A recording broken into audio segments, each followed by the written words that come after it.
Welcome, everyone, to Magic Without Fears, the Hermetic podcast. I'm your host, Fred RC. I have a very exciting guest returning today for all of our delight. His first appearance, I was very excited. I talked a lot. And so today I will still talk a lot, but hopefully also listen a bit more. And so please welcome with me to the stage the one and only Scott Michael Stenwick. Hey. The crowd goes wild. Hey, Scott. Hey. Hey, good to see you, man. So Good good. We've already started on a roll, so let's not pretend we haven't been talking. We were actually talking about something really interesting, which is the word karma. And you made me think about it in a way I never had before, which is Blavatsky really appropriated the term, used it in a new way. And so maybe I should be less picky when Western occultists or esotericists or spiritual new ages or whatever you want to say, anyone in the West uses the term in that new way, because it isn't a usage based on Hindu caste system, is it?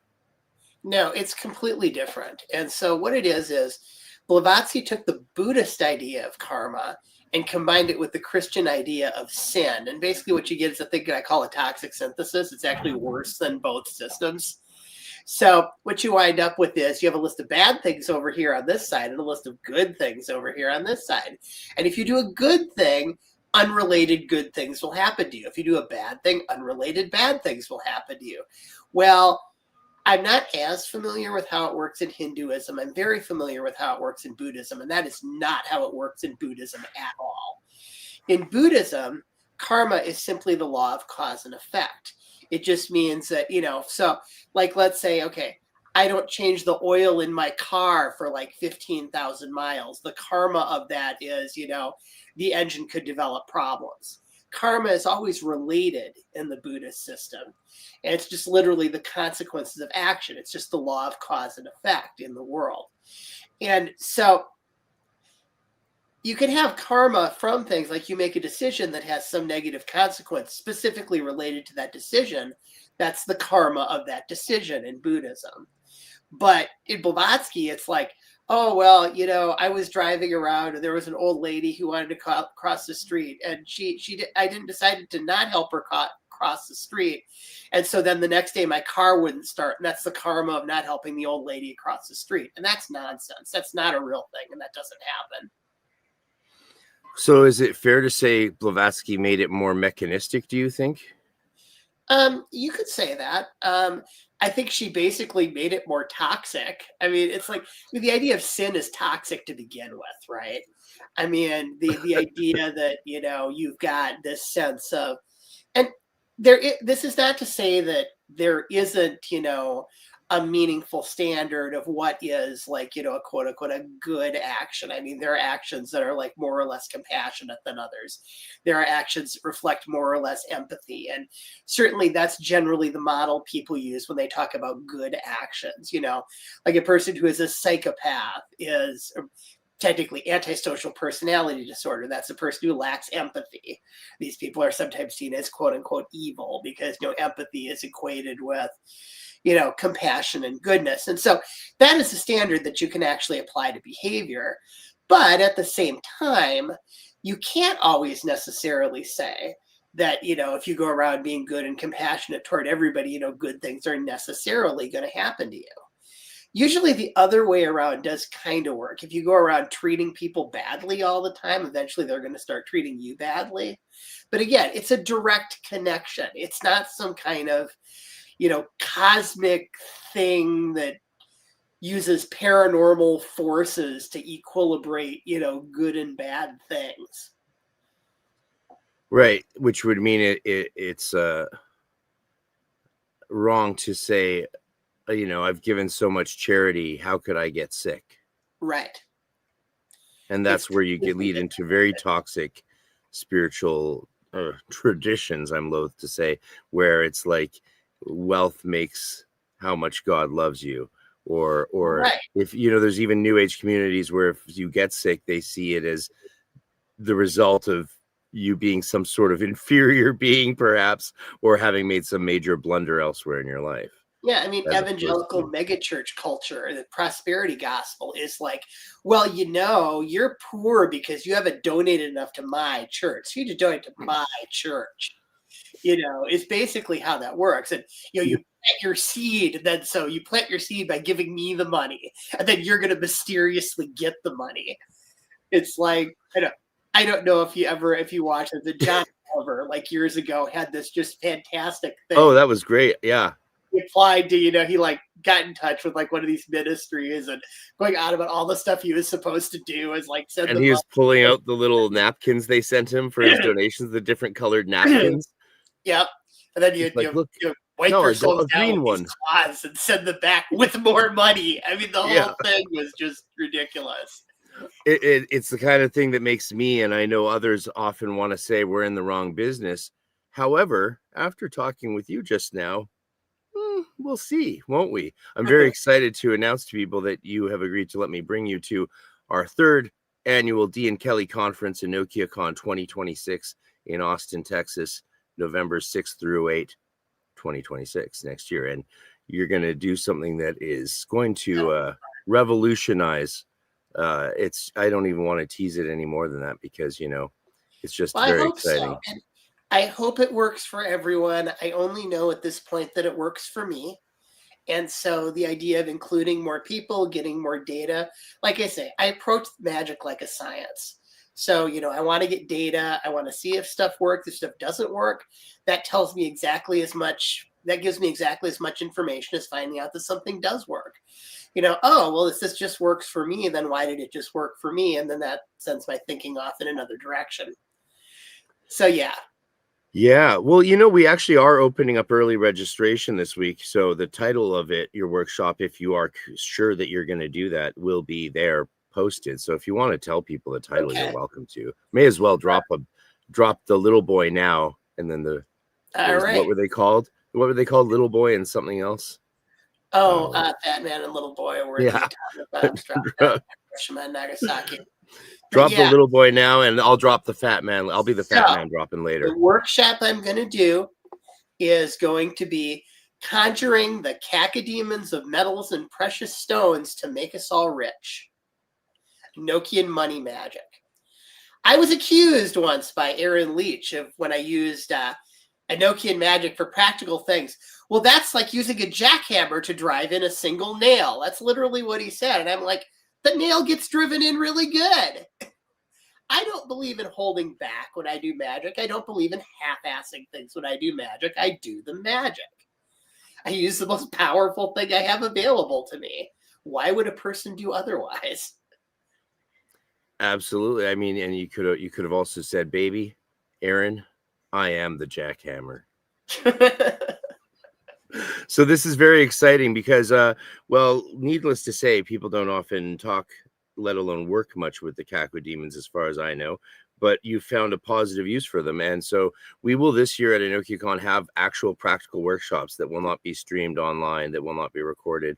There will only be time and space for a few of them. We have a whole separate room. I just got videos and images of all the rooms. We got a big green room for presenters, which will be really nice. So you guys will have a nice space to lounge out, take your time, get away from the throngs, and put out your, keep your stuff safe, we'll have good security and all that. So, and then, big lecture hall and a big dining hall. It's going to be great right in downtown Austin. So it's very exciting to bring this finally, to the world. And then we'll go to Prague the year after that. So thank you for being a part of it. I was excited to come to the States because I knew it meant I could bring a lot more of you guys. And it's just going to be a fabulous time, I think. We're all going to. You're very welcome. And I'm looking forward to it. We're going to get Dee and Kelly'd out. We're going to do it. That's right. We did birthday parties for Dee the last 2 years because we did it on his birthday weekend. And in Prague, we want to do Dee's 500th birthday. But this year, we're going to do a wake for Edward Kelly. Okay. Which I think a wake is more appropriate to his pseudo-Irish heritage, right? Yeah, I could see that. Yeah, at least he thought he had Irish heritage. I think the jury's still out on whether or not he actually might have even been a Talbot and actually wasn't even a Kelly. I don't know. Dr. Burns has done some interesting research, and I think manuscripts keep popping up. So who knows what we'll discover in the future? I mean, Joseph Peterson, I mean, were you excited at all? For those of you just joining us, Scott Michael Stenwick is the author of 3 books, which were shown in the intro, covering the 3 aspects of the Enochian system: the planetary heptarchia, the elemental, alchemical watchtowers, and the Aethyrs or airs, parts of the earth. But so, as a Enochian expert, how excited were you for Peterson's little revised book here? It's a fantastic book. So Joseph Peterson actually lives in Minnesota, like I do, and he lives he really? Lives about an hour and a half away from the Twin Cities, down by Rochester, and he has come up and presented at our local OTO lodge on multiple occasions. And when his new version of the 5 Books of Mystery came out, he did a presentation at Megas Books that I also attended. It was an author event. And yeah, it's a beautiful book, just fantastic. I actually have like all 3 versions of the 5 Books of Mystery, including the original one, like from the 90s. It was only published by Adam McLean. That's like the special edition. And then I've got, the one the popular one, and then then I have the new one, and the new one is excellent. It's a beautiful book. It's the binding it always deserved. Yeah, definitely. And it's got some new material in it too that he hasn't covered previously. So yeah, it's a fantastic resource. I highly recommend anybody pick it up. Absolutely. I tell people it's the best place to start, and I tell them after that, you're the next best place for practitioners who want to dive into it. Oh yeah. I think Aaron Leach's Essential Enochian Grimoire is good.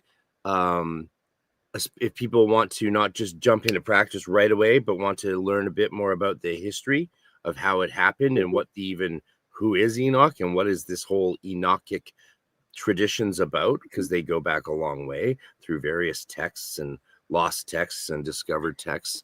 And just like Jeffrey James is also actually good for that, for getting you into the vibe, good for vibing you into it a bit as well. But for diving straight into practice, there's no one like you, I think. I started off with James back in the day.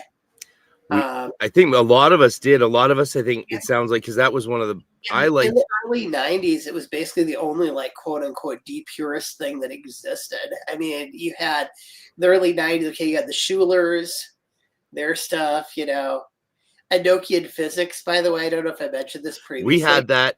My Wiccan Coven had that in the early 90s. Okay. It has the best blurb of any book I have ever seen.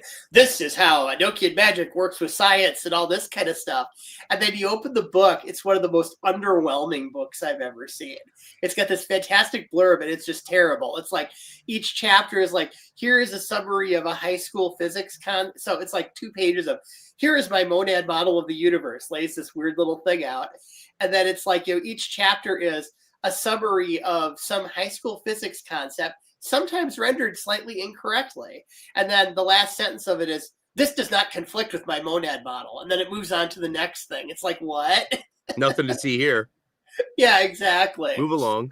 But anyway, so there were the Schulers. There was the Enochian World of Aleister Crowley that Lon Duquette came out with from New Falcon. And so that is basically just Crowley's Liber Hanok with Lon's notes. The Schulers are they bring in some kind of Crowley, some kind of Golden Dawn stuff. It's very heavily that system. And yeah, as far as what is in the actual diaries and the actual material, James, that came out in '83, and it's like that was basically it in the early 90s. Nobody was publishing anything like that talked about the original system. And then you had Donald Tyson when he came out with his version, which covers the material, unfortunately contains a lot of nonsense about how, you do Enochian magic, you're going to end the world. It's like, come on, man. I've been doing Enochian magic for a long time. The world is still freaking here. It's just a thing. Yeah, I would say I had that book Tetragrammaton, and I still love his Enochian Magic for Beginners. Of course, that's a pretty solid little book. Oh yeah, it was. I wouldn't say it's for beginners. It was like that's what it's not. Yeah, it's not. But it was like it was like the second like Dee Purist book to come out after James. Is he does talk about the original material and stuff. Although, I did have a friend who said, it's a fantastic book if you use the red pen method. And I'm like, what's the red pen method? He says, okay, you open the book and you read it. And if you get to anything where Tyson says, this means, or I think, or anything, cross that sentence out with a red pen. And then just read the rest of the book, and it's fantastic. So, yeah, as now, having gotten to become something of a biblical scholar in grad school, I would say, like, he just didn't understand. He should have looked more into what Christian theologians mean by apocalypse, and therefore what Dee might have understood it to mean, and what the spirits might have meant by saying Enochian is the purpose of it is for the apocalypse. It's revelatory. Of course, you get personal revelations working with this, which is apocalyptic, hence the apocalyptic imagery. The Millerite apocalypse from like 1840, where the world physically ends, would not have been a concept Dee would have been familiar with at all. It's like it's from the 1840s. Yeah, no, I think Dee, I still am not sure on this, and I would love to actually talk about it. This would be a fun presentation to look deeper into Dee's theology in a lot of different ways. That would be a fun presentation to do for me, which I might do. I might not have time to do it for next year, but we'll see. I think Dee would see it as the apocalypse, as in the revelation of the return of the second coming of Jesus Christ.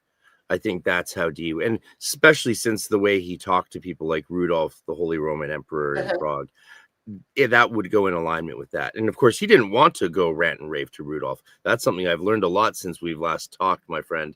I've read deeply into the history. I did all of Terry Burns' 50 episodes on the Moness, read her book and really understood the history a lot better. Like the treasure hunting and the desperation makes way more sense when you realize the average person in the street was living off a diet of moist sawdust and blood. Yeah, it was not a good time economically. It was a rough time, and the nobles were poor too. They were spending all their money on their nice clothes and their perfume so they didn't stink, but they didn't have much actually compared to rich people today, for example. Right. They put it all into gilding themselves and their lives, which makes sense if you want to stay on the gravy train, I'm sure. So, hence Rudolph, being into, make me alchemical gold, and locking up Kelly when he finally couldn't do it. I mean, it's like, yeah, absolutely. So, God, there's so much to get into today. Well, the one thing, I had a couple strands, and before I lose them and get all jittery. Okay. Couple things. Well, you know what? Someone did a nice super chat question right off the bat. Thank you, people, for super chats. That really makes a world of difference in helping me keep this going. So occultology is asking, have you ever tried using the normal cavalry cross names for the elemental spirits? I've experimented with this and had success, and I call them Kalos. Enochian magicians get creative, don't they? Like coming up with new stuff. What do you think absolutely. I have not tried that. That's potentially an interesting idea. I'm always up for, experimenting with stuff, and that's kind of cool. I talked to somebody else years ago who had they had taken the Enochian tablet, and they were trying to work with pulling diagonal names off the squares from the Great Table to get names. And they were reporting that they had some sort of success with it. I have not got around to trying that out myself either. But yeah, there's a lot of different ways you could derive names. There's a lot of different ways you could attribute names. I mean, as I mentioned in my books, I am not completely convinced that like element of element model is really what exactly works with the Great Table. I know the Golden Dawn is built that way. The Thelemic system is built that way. But it does make sense that the quadrants seem to be mapped elementally, and I talk about that, and that's in the vision of the four watchtowers and the roundhouse vision, where it talks about elemental attributions. They don't completely line up, so you've got to kind of rectify those two. But then I'm not necessarily convinced that based on the powers of the spirits that the subangles are necessarily like sub-elements. I'm not necessarily sure that your medicine, metals, precious stones, living creatures, those attributions necessarily map elementally, because they kind of don't. Yeah, I don't think of them that way. I tend to go into, as we say, purist mentality model when I'm not doing Golden Dawn Enochian explicitly. Yeah. And I think a lot of us do, right? Rather than try to mash everything together, it's easier just to. The two systems can't really be mashed together. Generally, I've seen people try to do that, or they can't be mashed together in terms of attributions. Let me clarify that, because in my books, you will find I have, uses of things like pentagram rituals, hexagram rituals, modern magical forms that can be used with the Enochian. But importantly, the attributions I use for the different spirits, for the quadrants, for the aspects, come as best as I can from the diaries themselves, not, from like the Golden Dawn Concourse of Forces, which there are a lot of things in the Concourse of Forces and the Key Order and a bunch of stuff like that, where the Golden Dawn is really its own thing. It's like it's this thing they built on top of the Enochian material. And not to necessarily slam the system, there are people who work with it who get good results. And, results are really what I'm all about. It's not how I personally work with the system. So I don't have as much experience with it and so forth. Yeah, I like to tell people that it's, speciated from the original. Yeah. It's not reverse compatible in that sense. In the same way that Crowley often, as I say, had to speciate Thelema from the Golden Dawn, because what we know about speciation is if you doesn't speciate, it gets reabsorbed back into where it came from eventually, right? Without core distinct. Like, I like to think that that's why Crowley switched Sadi and Hay on the paths of the Tree of Life. Just this one little switch. Aha! You can't go back now. You've come too far once you've made that change. Yeah, it is interesting looking at the geometry of the tarot on how that is. How that does complement the switch of strength and justice very nicely. But so there's some symmetry there that's interesting. But yeah, it is different. Yeah, and I do understand the symmetry of why he did that. But isn't it ironic that then he got sort of mad at Frater Akkad for just going a step further? Well, to some degree. I mean, he started it. Akkad and Crowley, kind of. They started off working together, and then they just kind of started rubbing each other the wrong way. And it's like, well, it is kind of silly of Crowley to do that. Although, you could take it like way too far. Like, for example, look at like Kenneth Grant's Gematria. Like the whole first half it's of fun. that. Have you read that? I've read Night Side of Eden. I used to lecture on aspects whole of how first half of it that he's doing sounds like Gematria across multiple languages, and this is close to this, so they're similar. No, that's not how any numerology system works. It's like, no, the numbers have to be the same, dude. And yeah, it's like, and actually, so there's letters that Grant actually published. There's actually a letter from Crowley that goes to Grant, and Crowley's like, you must immediately cease this nonsense mock Kabbalah. And it's like, wow, he's still doing that, isn't he? And this was like when he was like 16 years old. It's like, wow. Jeez. Never learned that, huh? But anyway. That's funny. That is funny. I was really into Kenneth Grant in my later teen years. Early teen years, it was, me and my buddy, we couldn't all buy all the books. So some of us would get some books, some would get others.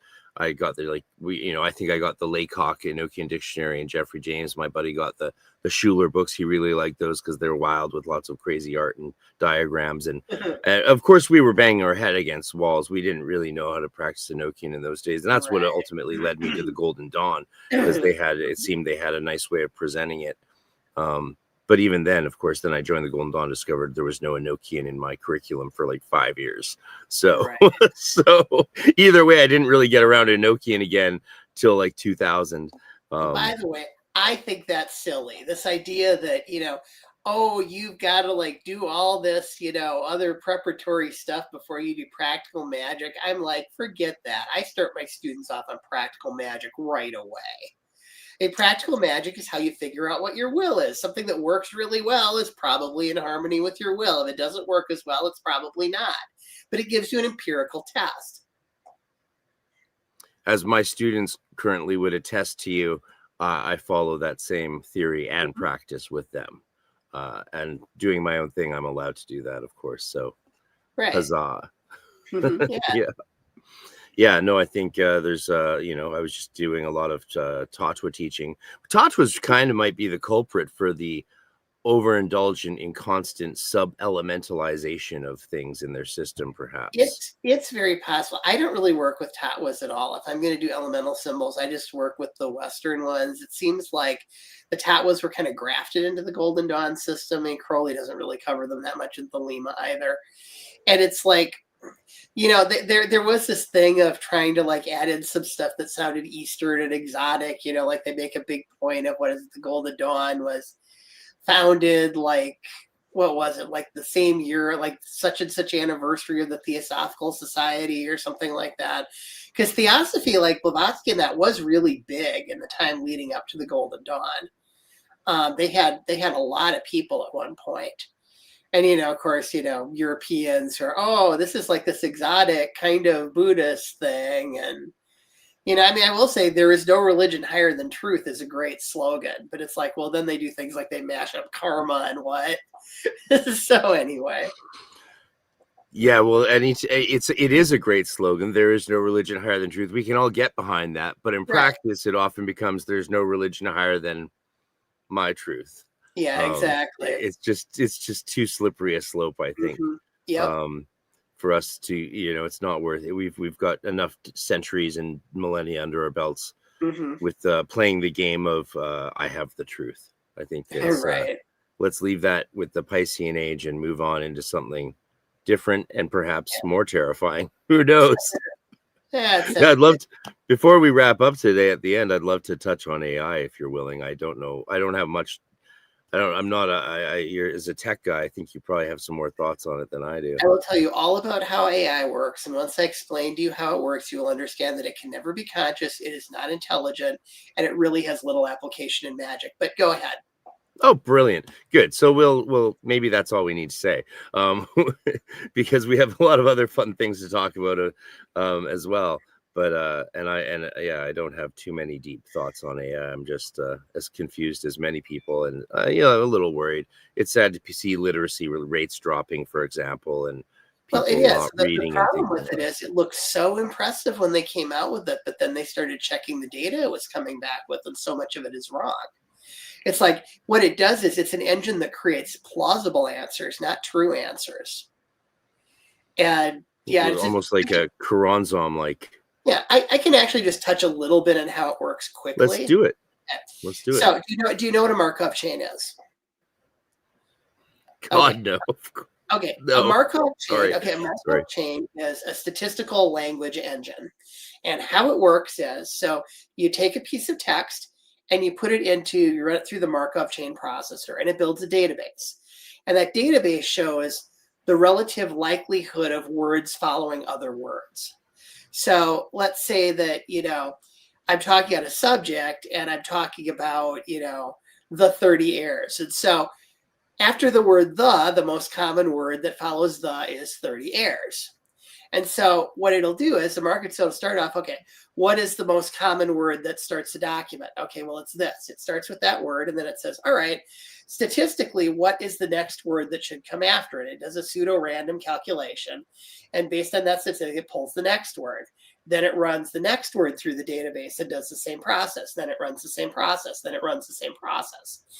And it generates a text. And now what's interesting about this, when we were playing around with these back in the early 90s, is that you could put a bunch of articles by a person into this, and it will produce this thing that if you really read what it's saying, the actual content of the text, it's mostly meaningless, but it sounds exactly like the person's writing style. So it comes off, because writing style has something to do with this statistical relationship of words, is the takeaway from that. So that was the original idea. And so a Markov chain isn't really super useful for a chat bot because it's just running this statistical database. But what they figured out is that instead of having a one-dimensional Markov chain with one database, what you do is you add thousands and thousands and thousands of contextual dimensions, each with their own database. And so what it does is it figures out, okay, what is the contextual dimension I'm on at this point in the sentence? And then what is the most likely word that follows that along that dimension? I think back a while ago, I think they were running on something like, 12,000 or so dimensions, and they keep adding them as they expand the models. And that's what makes them seem more lifelike. But what's important to understand about that is the actual program is this recursive algorithm of maybe 500 lines of code that is going in, and it's just like finding the statistical likelihood of each word following the next word. And so it's a plausibility engine. What it does is it gives you an answer that sounds like the right answer. And sometimes it is the right answer, but sometimes it's not. And then they did things like poured all of Reddit into the AI model. So that's why it chats like a person. Those are comments back and forth. And that's why it tells you to put glue on your pizza. Because the algorithm can't distinguish between something that was highly voted on Reddit because it was funny versus something that was highly voted on Reddit because it's accurate. And so that in of itself, it does not show reflection or reasoning. It's a plausibility engine. It is basically an illusion. It is a Karanzan-like thing. I love it. I love it. I mean, I do actually I use it mostly for cooking. I tell it what spices and ingredients I want to use, and it gives me ideas, and it's great. But recipes, that would be a good application for it. Most recipes don't differ that much. And, if you get like one quantity isn't necessarily 100% correct, it's like it won't necessarily ruin the whole thing as long as like all the ingredients are present. It's probably not going to just make up ingredients unless it saw a recipe at some point with that ingredient in there. So it has applications, but people getting like convinced that this thing, it's really thinking and it's this and this and this. It's like people have run science fiction stories into this thing about AI. And so, are you alive? Yes, I'm alive. I'm this, It's just doing that because that's what it thinks the plausible response to the answer is. And I say thinks loosely as in it ran this statistical calculation on all these dimensions, and that's what it came up with. Yeah, so in a slight sense, it's telling you what you want to hear because it's telling you what statistically it would make most sense to tell you. It's like telling you what you want to hear, but crowdsourced. That's actually a really good... Again, sometimes crowdsourcing is good, and sometimes it's not. Crowdsourcing can be accurate, but it also can introduce major inaccuracies into stuff. And that's exactly what we see with AI answers. Yeah, interesting. Okay. Well, I learned something today. I hope everyone else did too. But yeah, I've been very skeptical about the idea that it's going to become, or that it's already conscious, which a lot of people are saying. And I just go, yeah, we'll see. As a musician, AI is a nightmare for me. Like it's a way to cause a conniption, like now of course it makes creating music really, like in the intro clip you saw, that's me playing Irish flute, bouzouki, guitar, and other things, and it's almost more of an act, more of a subversive act, or more of a protest to make real music now than ever before, when everyone's getting rich off AI songs and videos. Let's run the plagiarism engine and profit from it. As an author, I'm sure my books were thrown into an AI model somewhere too. And of course, the biggest, the most evil thing about that isn't that it exists. Of course, technology is going to keep trucking along and doing what it does, but for Spotify and those smart sites to allow it to efface the people that built their empires. Is to me the most disgusting. They could have done it right. And here's how they could have done it right. And it's not technologically difficult. What they would have needed to do is track where each piece of information going into the AI model came from, identify the creator of it, and then when it created a work based on some percentage of that person's work, make some sort of a payment to that person. So you pay this to get your AI thing, it gets divided up, the royalties go back to the artists on who the thing was trained. That is buildable. It is completely technologically feasible. It just would have been more expensive than stealing everybody's stuff. Yeah, makes me for some reason I'm thinking of our healthcare systems now. Not sure why. We could do Yeah. them right, but we don't. Why not? Oh, yeah. Who knows? I've written software for American health insurance companies. Yeah, they are the most messed up companies on the planet. Take it from me. Wow. They profit when people are sick. They Yeah. profit by denying care. It's ridiculous. I mean, yeah. Yeah, that's why we got the whole Mangione fellow situation. Yeah, I mean, you know, I don't like seeing like mobs burn down cities, but at the same time, it's like you take away people's future. What do you expect? What do you expect? Yeah, I actually met Scott Thompson when I was working at United Healthcare. Not like talked to him in any detail, but like shook his hand, introduced himself to me. Only person I've ever met who got assassinated. But yeah. So. Wow. That's wow. Yeah, he wasn't the CEO then. He was like a manager of whatever. I don't even remember. But yeah, it was back in like 2016. Yeah. Yeah, I'm always sad when I see, you know, people die. It's awful. Oh, yeah. Awful. It's not the way we want to go. You know, and I mean, individual people aren't necessarily responsible for, you know, all these systemic problems with the company. It's like, you know, getting rid of one CEO doesn't change the whole company culture. The next person who steps up is going to do the same thing. No, it just perpetuates violence and encourages, glamorizes and glorifies violence, unfortunately. Yeah. And it's sad to see us speed running that course in real time. But, you know, that's life. But and fortunately we have tools to use. We have tools to use. That's the good news. The good news of our magic. I was about to say or something else. I went to my second Gnostic mass at the OTO thing on Saturday. Oh, You'll cool. be very proud of me. I had a great time. I hung out with the people afterwards, and it was wonderful. It was really fun. You know, it'll never be my thing, but it's really nice to. It's a good community, good people. I met another academic who is also a student of C.S. Peirce and the great American philosopher and semiotician, and we just geeked out for way too long on this rare, undercredited author. Yeah, it's stuff like that. It was beautiful. So we had a question actually that was really, really apropos and will lead us nicely into discussing the 30 heirs, because we can talk about the other two books, but we sort of touched on them the last time. So I really want to get into this and at least exhaust as many questions and things as we can when it comes to that. There's actually quite a few questions here. Whoa. Yeah, people, there's going to be a lot of questions today. We won't be able to do all your things. So definitely, if you can super chat, I will prioritize those. And what was the one I saw?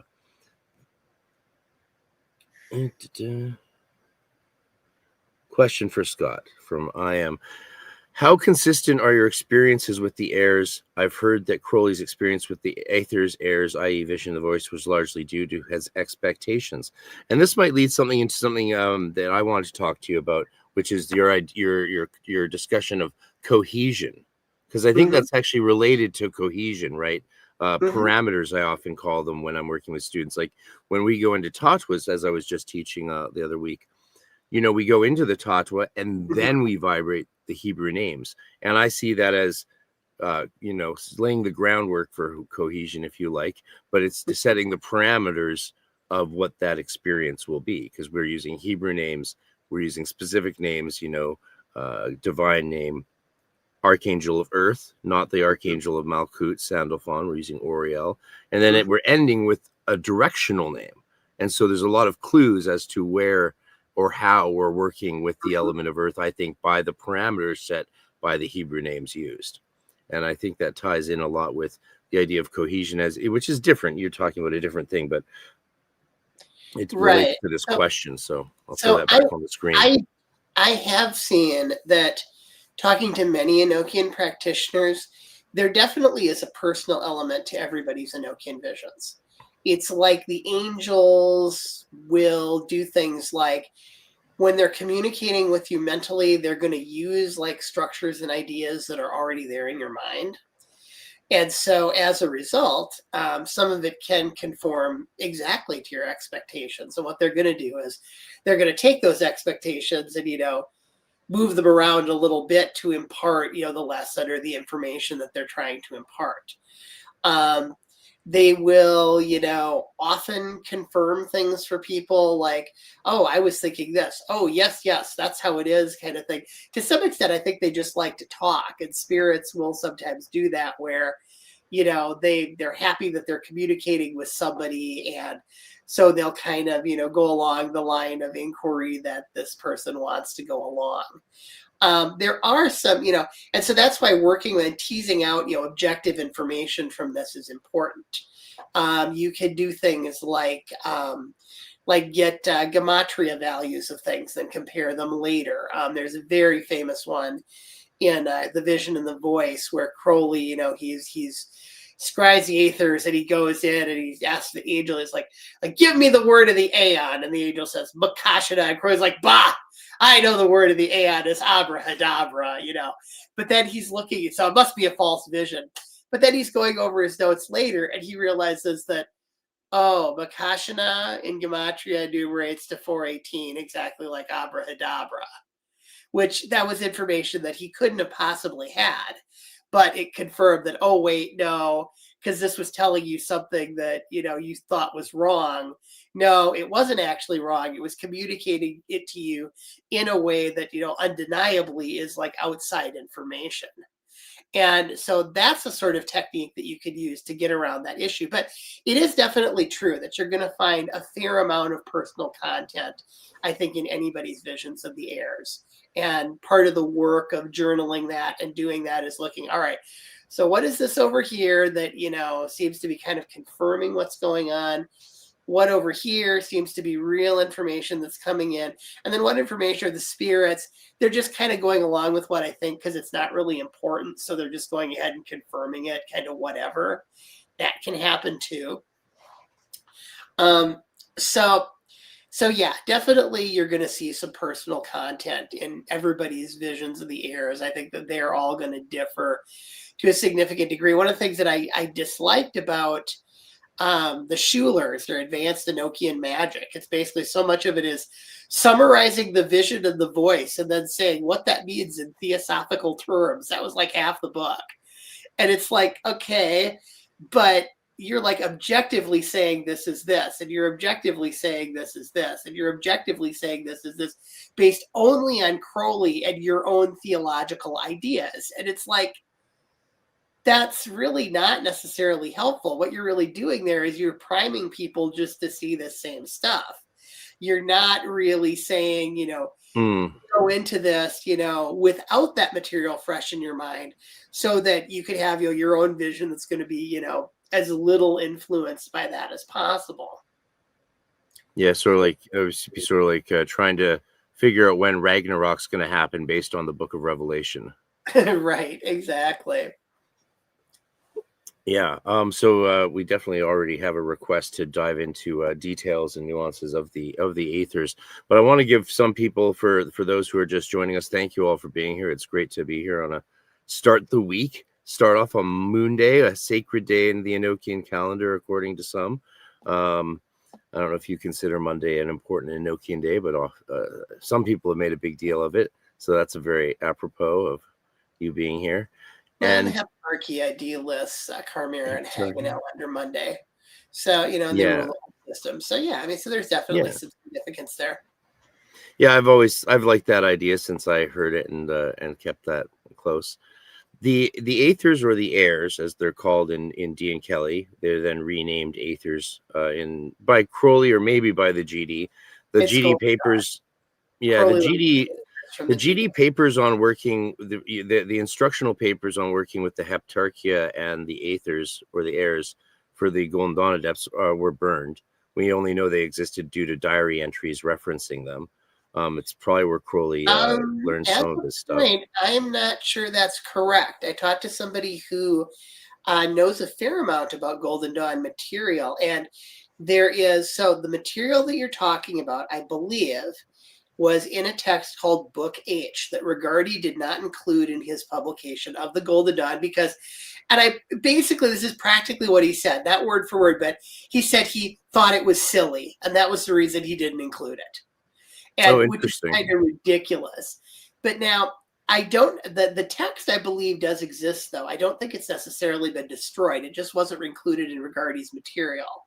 So there are Book H is in the back of Practical Angel Magic, published by Skinner and Rankine, but that doesn't include the Mather's papers on traveling the heirs, or I think or his paper. The title he used for the Heptarchia was like, I believe the title of the paper lesson is on the 7 days of creation. But we know that they were burned in Whare Ra in New Zealand. We know that they were burned there for sure because they were referenced and talked about it. But again, and maybe there are copies of them still out there. I hope so. I'm not necessarily sure. I'm not a Golden Dawn scholar. We don't. I know. I just want to lay some groundwork for people. I just think it's important people know that GD people did practice all three aspects of Enochian magic. It's just the Watchtower ones were the ones that we have the most copies of remaining, whereas the other ones might have been minor papers. Either way, we're very lucky Crowley did what he did with traveling the Aethyrs. Otherwise, we probably would have no understanding of what that might have looked like. So Crowley really took. Do you want to just say a few things for the new people here about the two different uses of the Aethyrs and the 91 parts of the earth? Right. 30 Aethyrs and 91. In the original system of the Aethers, the heirs, it was revealed to Dee. This idea of scrying an Aether was not even a thing. It was invented later, possibly by the Golden Dawn, who worked with it. Definitely, Crowley worked with it. And this, it's a new synthetic thing. I include some basic instructions on how to do it in Mastering the 30 Heirs, but that's not really the focus of my book. Lots of other people have written about that. The Vision of the Voice is out there, and so on. And so what the Aethers do is, the Aethers are a system that is used to organize the different parts of the earth, which correspond to, different areas. And they are intended to be used for political magic, to influence princes and rulers of countries and things like that. And so what you do is, the Aether gives you the angelic key that you use for the part of the earth.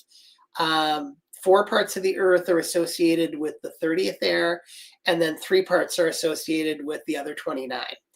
And so you look at that part, you look at where its location is, you get its name, which is its name in the angelic language, which in the Golden Dawn system is called the governors, but I'm not convinced that they are spirits. It's like in Liber Scientia, they are names of the parts of the earth in the angelic language.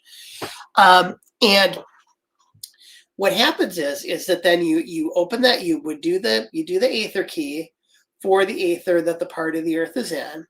And then you open the part of the earth, that name, by the name of the governor of the Aether, which I think is what Liber Scientia calls the angelic kings, based on my reading of the Diaries. And so there are 12 of them, and they're attributed to the signs of the zodiac. So you're doing your key, and you're like, I hereby open the part of the earth, Idunia by the name Zoxanine. That's the governor. Idunia is the part of the earth that corresponds to like North America, probably the governments of both the U.S. and Canada.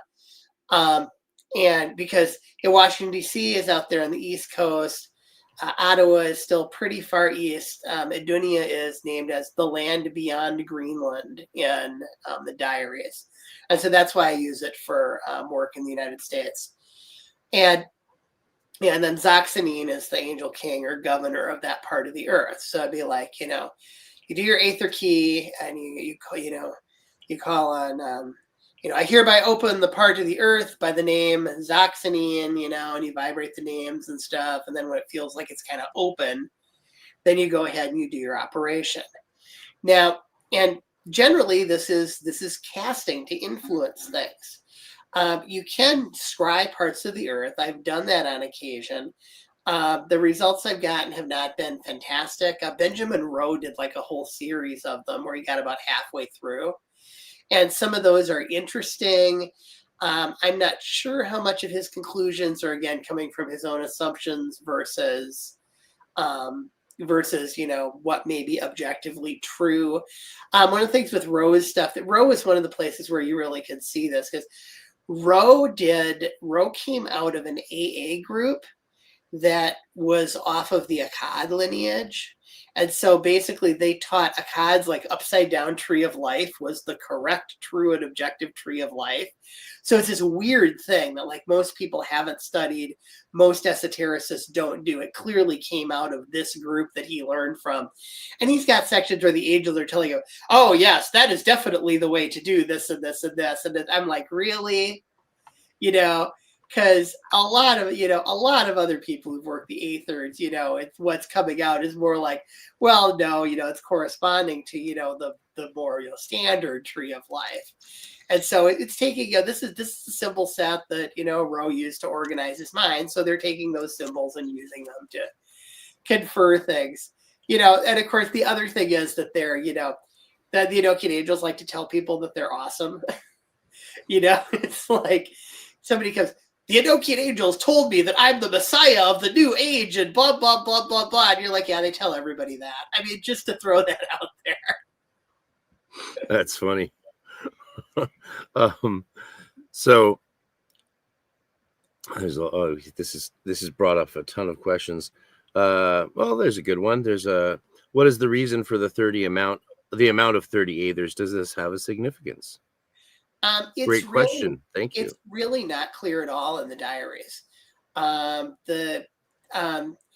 Probably what it's from is that, so the angel, everything in the Enochian system works on a 49-fold symmetry. So like you've got the 49 heptarchias, you've got the 49, the leaves of Liber Loga, and you have 48 keys, in which the first is not to be sounded, which I interpret as that key is silence. So that's like key 1, and then the second key is actually what we call the first key, and so on. So it's like shifted by one number. And I like to start off with a meditation on Harpocrates. Yeah, something like that. Does the trick for me. Yeah, and so then, okay, once you've gone through the non-Aether keys, what you've wound up with is you've wound up with 19 of them, counting the silence as the first key, plus then the 18 keys. And then to get to 49 from that, the number is 30. So then there are 30 versions of the Aether key to fill out to give a total of 49 keys. I think that probably is the reason, but I don't know. It doesn't specifically say that in the diaries. But the Enochian system is heavily built on that symmetry, and I think probably that's where it comes from. Yeah. Yeah, going back to the kings, I definitely think it's great. One thing I love about depurism, which is a loose term in my opinion, because it doesn't actually specifically design a precise approach. For example, there's depurists, like one of the divides amongst depurists is some are going to be working the original table, some are going to be working the recensa, still both depurists because both came from D. That's sort of how we think of it for those of you who might get the wrong idea that there's a singular depurism. There isn't. That's why I tend to refer to it more as traditionalism, but potato. And in a way that makes more sense. I mean, I've also been told, oh, your stuff is Neo-Enochian because it includes pentagram and hexagram rituals. I've been told stuff like that. And it's like, well, yeah, except the attributions are coming out of the diaries. And so, is it, so if you're saying Neo-Enochian is Golden Dawn, I mean, yes, I show where you could use pentagram and hexagram rituals with this stuff, but I'm also not using the Golden Dawn attributions. I'm not using Golden Dawn forms that include Enochian names because I attribute them differently and stuff like that. Yeah, it's sad to see people using the term Neo-Enochian as a pejorative, I think. And if you want to get really pedantic, here's my let's call it precision, not pedantry. I think it's wrong to refer to Golden Dawn as Neo-Enochian because the word Enochian was created by the Golden Dawn for their version of Dee and Kelly's system. So And So that is, if you came up with something new and said, hey, this is what it's called, it would be very wrong for me to then put the word neo in front of it. yeah, because Because Dee never named his system in the language. It's actually called angelical, and yeah. yeah. I mean, it So if makes you want to get reference. really pedantic, Yeah. Golden Dawn is the only Enochian system, and before that's Dee and Kelly, and then after that would be Neo Enochian. But we don't need to get that pedantic, people, because none of these rules are that hard and fast, and many practitioners adapt and change based on what we're doing.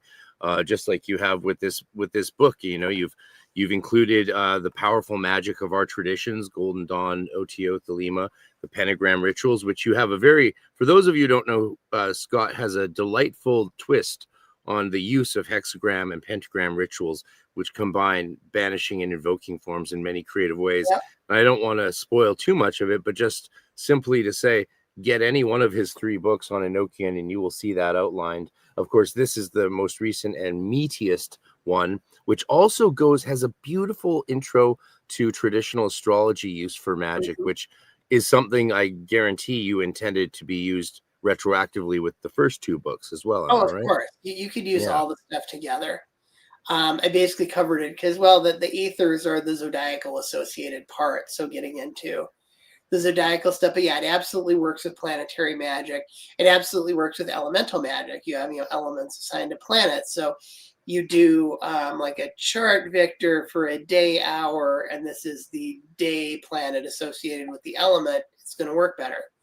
It's all about, minimizing that friction between what you're doing. And incidentally, that's what is going on too with using the lesser banishing pentagram and the lesser invoking hexagram, which is also a structure in Thelema that you see already present in the Star Ruby and Star Sapphire.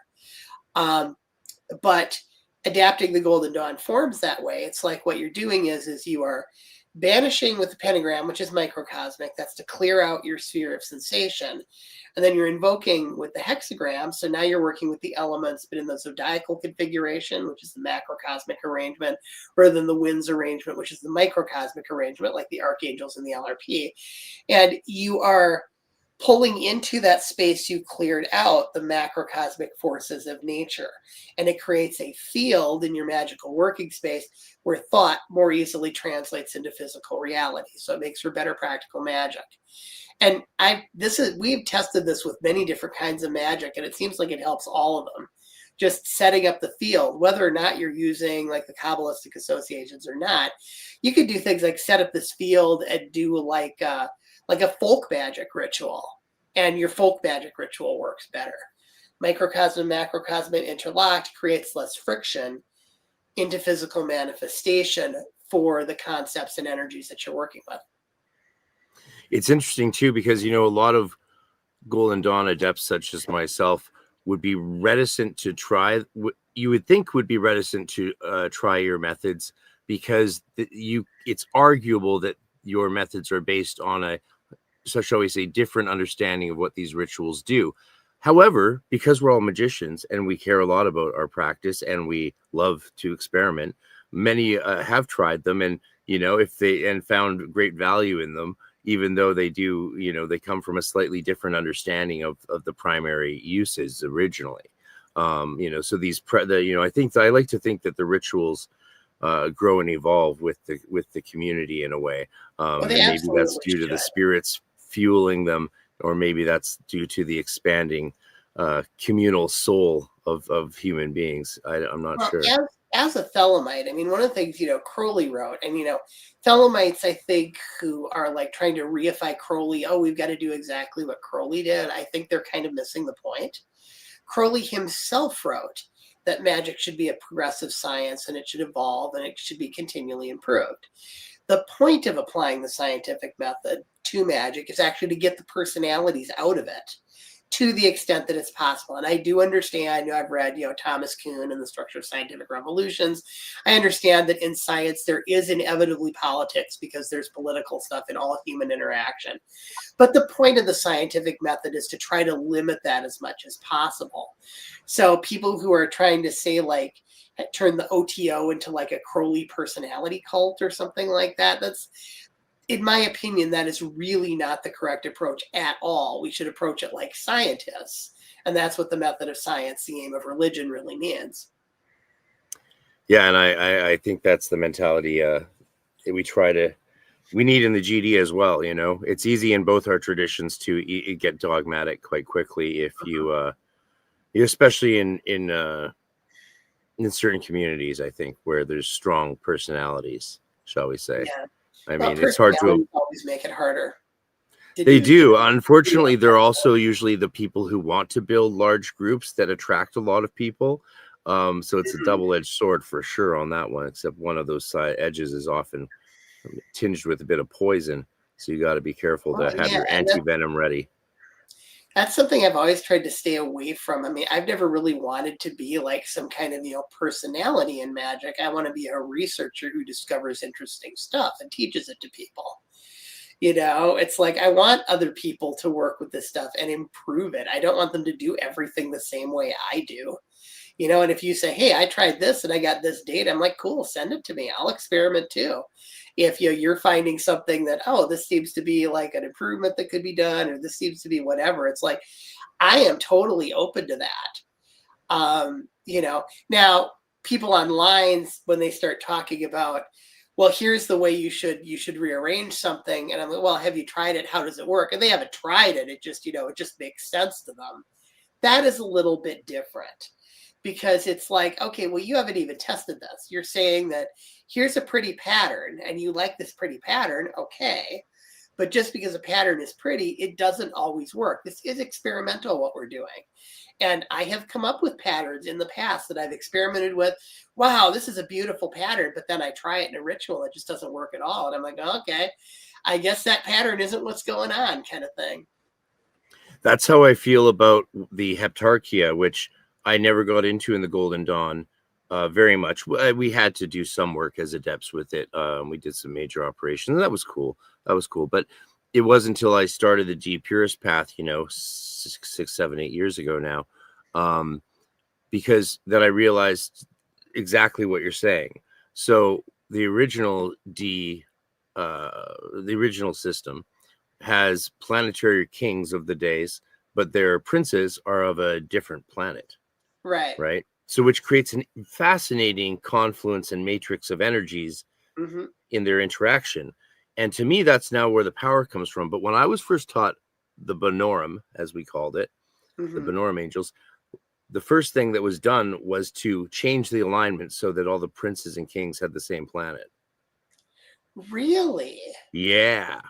Now, I don't know where that came from. So seriously, Aaron Leach didn't come up with that like a few years ago. He published something like that. I thought he had. No, this is what I was taught in the 90s before I ever heard Aaron Leach's name. Okay, well, no, it's much more recent than that. I mean, he's got an article on his Reformed Heptarchia, which basically does that. I'm like, so he didn't come up with it, huh? That's interesting. I mean, maybe he thought of it in parallel. He certainly would have had no knowledge of what we were doing, probably in Zinc's order, right? Like there was no shared transmissions. Yeah, there was no. We were friendly in the years I was a part of it, and we would all be on. We'd have some group calls with Chick and Tabby at our adept gatherings, but there was no trading of information, as far as I know, between orders at all. So that's interesting, though, that. I didn't realize Aaron had written on that. It's a fairly intuitive thing. Oh, these don't have the same planets. Let's line it up. It's fairly intuitive, but it's like, it's also something that Dee, as smart as he was, would have easily figured out if that's how it was supposed to work.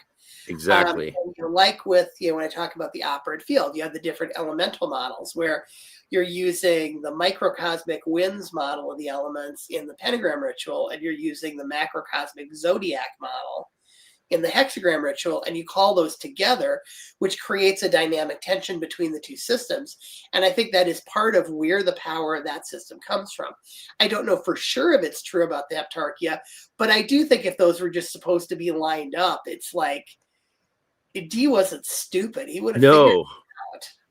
Yeah, and the desire to line them up, I think, is the same syncretic thinking that the GD demonstrates in the sub-elemental I would agree with that. of everything. It's that same, everything must be alignment. And there's a lot of value to that way of thinking, as we see, because it created the GD, which in turn, helped create your traditions, and it's all part of this, part and parcel of this wonderful structuralist era that was 100 and so many years ago. And I'm down with people putting together their own patterns and stuff, as long as they test them.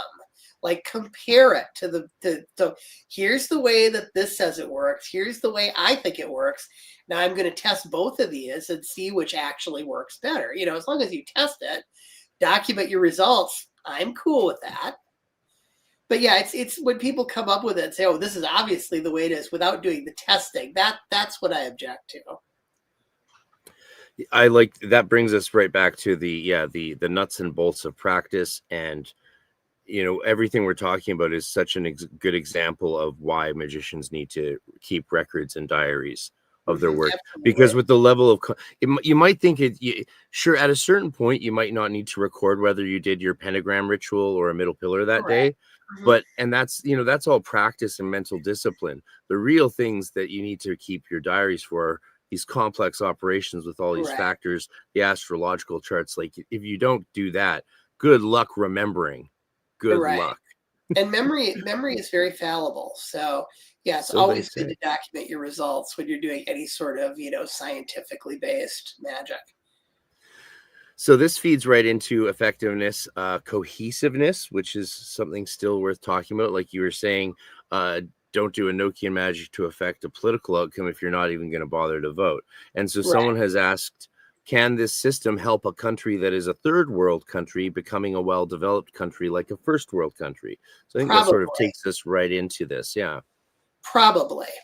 And so I would think so. And in some ways, I would think that like a third world country that is, say, has like more of an authoritarian government or something like that, it might actually work better.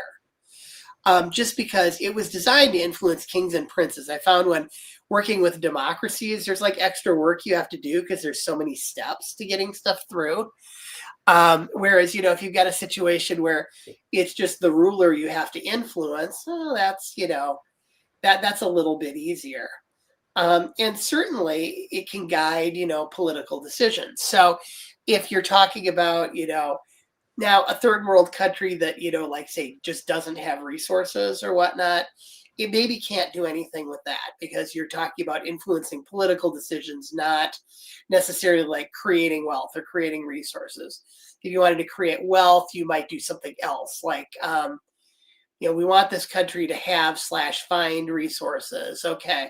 Well, maybe you could do something like the angels, the metals, and precious stones. Tell us where the natural resources are located here so we can go get them. Or, something more fungible like finance. You could do something like, with even with something like the 4 Enochian kings, they could do almost anything if you conjure all 4 of them together. That's like all 4 elements working in tandem.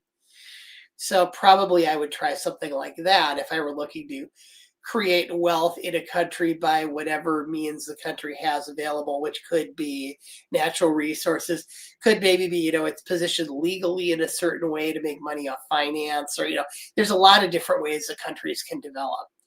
But certainly if you've got a situation where there are specific political decisions being made that are preventing a third world country from becoming a developed country, definitely this system could be used to influence those decisions in a direction that would lead to a better outcome.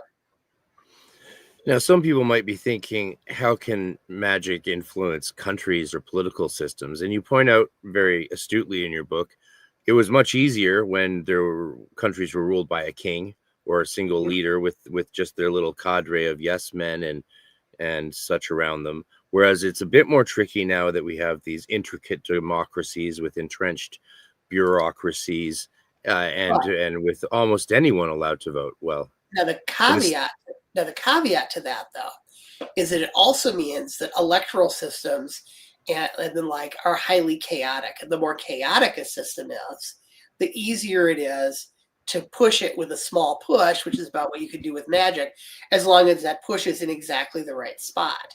So the wisdom of that, and the spirits, they're pretty smart. They could, at least your bigger spirits, or your cacodemons are like, they're like a hammer. They're not very intelligent. It's like generally like the more letters the name has, the more intelligent the spirit is. That doesn't always hold, but kind of a general, like a king is going to be much more intelligent than a cacodemon, 7 letters versus 3. But so calling on a more intelligent entity to do something like that, to get this outcome, well, the spirit can do the push it can push, and it also knows where to push. Working with spirits, it's kind of like hiring a consultant, in the IT field. You're getting in touch with the spirit that knows exactly how to do a certain thing. And then you're combining your power with theirs to push to the extent that of a probability shift that you can create. You ever work with the, oh, go ahead. No, keep going. Oh, and so a highly chaotic system with a lot of feedback and a lot of degrees of freedom, just by virtue of like how chaos theory works, that's easier to influence. Yeah, and I think most magicians, including myself, have found that to be the case for sure. Mm-hmm. It's one of those things you have to sort of experience, but that's why I think magic is so effective in crisis as well, when there's lots of uncertainty, with when people's minds aren't fixed on what they know and what they don't know. A very reasonable assumption. Yeah. Yeah, I have lots of stories of using magic just, for various things that seem to really work in those sort of chaotic things. But then I've had very devastating experiences where I really needed it to work and it didn't. And usually it's because I'm going up against a very fixed object, either something in the material world that's quite fixed, like, well, yeah, that's easy. Everyone can think of things. Or a person who's completely dead set against me.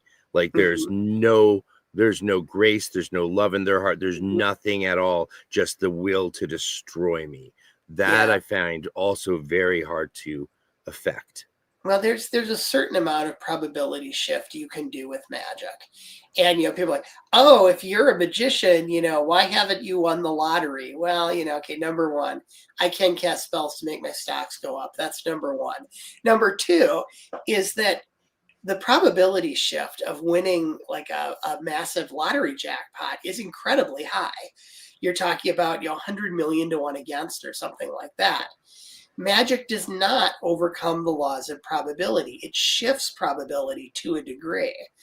But, the testing that I actually did testing for years on like Powerball numbers, like how many I could get to go up and, measuring the probabilities of like all my magical results. And it comes out that, I could do a shift of about 100 to 1, and that's pretty good compared to, a lot of people. I think, that's close to, in terms of raw probability, that's about what a good magician can do. Because my ability, as I said, it got up to about that range, and then the progress past that was very slow. I mean, as I practice more, it continues to go up a little bit, but it seems to kind of plateau out. So if, let's say that you're assuming that you could do 100 to 1 probability shift in a magical operation. Well, okay, so like James Randi, no psychic has ever passed our preliminary test. His preliminary tests were calibrated to 1,000 to 1, almost exactly. You told me that last time, and I went and looked them up, and like most of the scores, though, in the psychics that were supposed to be good at it, they're all above still 80%. Right. They're well in the realm of same success realm as most science experiments. Mm-hmm. Yeah, exactly. And so, what a fraud! Right. They deliberately messed with that. I think I did tell the story last time, but there were cases where they would deliberately like not follow, like a psychic would say, well, it has to be this for the test. And they would just deliberately not follow it because, that's bullshit and it doesn't work anyway, kind of thing. And it's like, okay, well, you're not doing anything really scientific there. You're basically just, trying to debunk everything. And I will say again, I think I mentioned this last time, though, the Randi folks did do a good service in terms of exposing fraudulent psychics who were ripping people off. That's a good thing for them to do. But then to turn around and say everything paranormal is that, it's like, you got your hammer, everything looks like a nail kind of thing. And that's not particularly useful once it gets into that realm. Yeah. Yeah, so that's interesting. The probability thing is something I've thought a lot about since first reading your books and those conversations. You know, you talk about trying to affect smaller elections or smaller ridings as we have Right. here, Mm-hmm. rather than necessarily trying to go for the big dog. I mean, I think it's fair to say that neither of us got the country leaders we wanted in the last elections in our Yeah. respective countries. You know, I did get the dental care I wanted. That's something I was wanting. Dental care didn't turn out to be though as significant as didn't turn out to be enough to make a difference. So but that's just the government for you, isn't it? Well, that's unfortunate. It makes a difference for some people, so that's good, but it's not going to help you with, you know, root canals and crowns that cost $2-3 grand. So Well, that's yeah. something. I mean, if you look at like the health insurance system in the United States, it's like, yeah, there are subsidies for people to buy premiums, and that's great. You know, I mean, I'm all in favor of that, but you know, I'm rich, so I get nothing basically. And I'm okay with that, actually. I don't mind paying taxes, so we have a social safety net for people. But it is true that no, it doesn't really benefit me that much. Someone asked a really good question that relates to what I think they asked it based on me saying I couldn't get, you know, magic to work certain times coming up against very fixed objects or wills. And they're saying, was it not, you know, effective because you were so desperately ineffective, I think they mean. Was it not effective because you were so desperately needing it, lust for results? That's that's a really good topic to discuss. Were you obsessing over your results? Because that's the killer. Chaos magic is wrong when it says, oh, you have to forget your operations for it to work. That's based on, excuse me, that's based on this model. It's completely incorrect. It's like this weird neo-Freudian thing, which I'll talk about at some point. But it is true that it can act like kind of a guardrail. If you know, well, you're not supposed to think about your operation while it's running, because if you think about your operation too hard while it's running, you screw up the probability matrix of it. So it's like the Hindu idea, the eye of Shiva opens on something directly, it's destroyed. And I found this experimentally does work. If I'm like doing a ritual and, oh my God, is it going to work? Oh my God, is it going to work? Oh my God, is it going to work? It won't.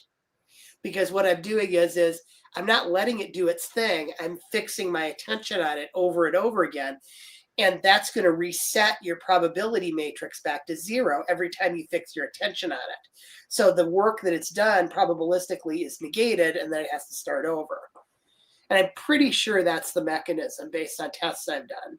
But yeah, if you're too obsessed about the result, like you're like too desperate that it's like you do it and you can't stop thinking about it, there is a good chance that your ritual will fail. That's probably, in my opinion, what affects a lot of people who are constantly doing money magic or even love and lust magic or sex magic, and putting no other effort into getting those things any other way, right? Not applying for jobs, not and talking to pretty girls on the street or whatever. Magic's not a replacement. So because your probability shift is, you can maybe do, 100 to 1 here. Well, but with the amount of effort that you're putting in your mundane situation, well, now, but is it like 300 to 1 against unlikely that that's going to work out? Well, you're casting your 100 to 1 against 300 to 1, probably not. I mean, it might, there's a chance it could, but it probably won't. Okay, so let's say that I do a spell to get a job. And what are the odds that I'm going to get a job out of the blue without applying for one? It happens, but it's rare. You're talking probably 1,000 to 1 or more against. So I'm going to throw my 100 to 1 at that 1,000 to 1 against. What's the probability of me getting a job if I send out 100 resumes? Well, that's going to make the probability much lower. And if I could bring it down to, 70 to 1, 80 to 1 against, now my spell is going to work. Whereas a person not doing magic, it would still be 70 to 80 to 1 against, and it probably wouldn't work. So that's where magic makes the difference. You want to take all the real world mundane steps you can, and then use the magic on top of it to kind of, push it over the cliff and make it likely to happen. Yeah, I totally agree. Certainly found that to be the case. One of the instances I was thinking of was in seminary during grad school. A professor basically figured out I was, doing what I do. and tried to get me expelled. And it was like, you know, ombudsman, board of directors, like it was a huge thing. Trying to expel a student when they've already completed 100 credits for their master's is not easy. Right. But Yeah. I did eventually, I tried to get, you know, so there's like and every professor in my school were begging this teacher to leave it alone. They could see it was a personal vendetta. The dean was like, just drop it. This is nasty. Like, I was in the room when the dean said that to the professor. Professor was like, no, he was bent on my destruction. So I just, ultimately, I just had to redo the course. But I was trying to do magic so I wouldn't have to redo his course, because it meant flying back a year later from Ireland just to do one course, to graduate, go back to Ireland to work, continue my PhD. It was a massive expense and really fucked up my life quite a bit. But this guy was just, you know, he just he had issues. So, you know, and it happens a lot in academia. You often will find professors that just decide to destroy some students, and it happens. Yeah. To be fair, I was practicing magic, and much more than he suspected, right? I was leaving class every day at 6 to go do initiations at a Golden Dawn temple. So you were right, but you know, as a United Church minister, you maybe take a chill pill. Like, who cares? Like, you know, it's like, you know, it's clear religious discrimination. Yeah, we owe a lot to the professors who are starting to push back against that. Even people like Justin Sledge and stuff. We're really, really lucky to live in a time where academics are standing up for us and themselves. Finally, it's an interesting time. It's nice to see like more academic study of esotericism. It's nice to see that not being, you know, taken, you know, so as this like fringe thing. You know, it's like so. I attended one of the first, if not the first, conferences that the Association for the Study of Esotericism did in the United States. And this you were there a number of years ago. Yeah, in the one that was in East Lansing, Michigan. I was there in 2004 with Martin Starr. Oh yeah, you were there? I was there. Yeah. I just found my little photo album of photos of me and like Chris Larrick and Nicholas Goodrick Clark. I had to go there. I had to go there to interview with Nicholas Goodrick Clark for my doctoral program. Okay. And that's where he was at Wales Lavender. Then we didn't run into each other because we were at the same event. Yeah, and I stayed in a room with a guy I met who then turned out to be best friends with like Frater Yeshi, who's a famous GD guy, and that's how I met Frater Yeshi.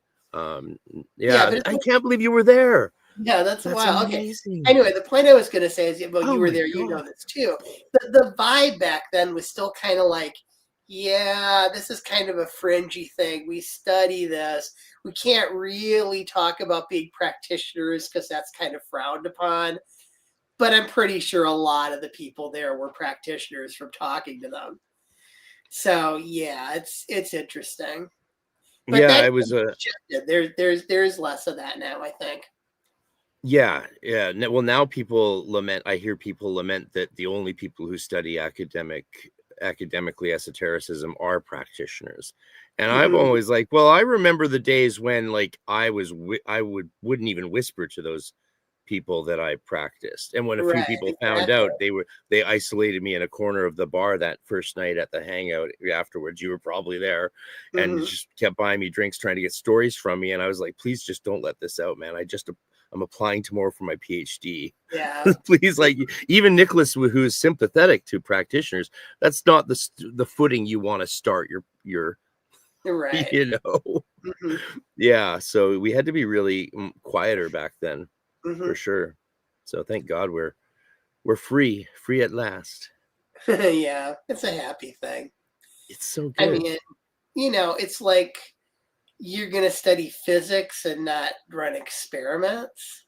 I mean, this is kind of where I look at it there. It's like magic, I really do see it as it's science that involves consciousness, and we haven't figured consciousness out yet completely.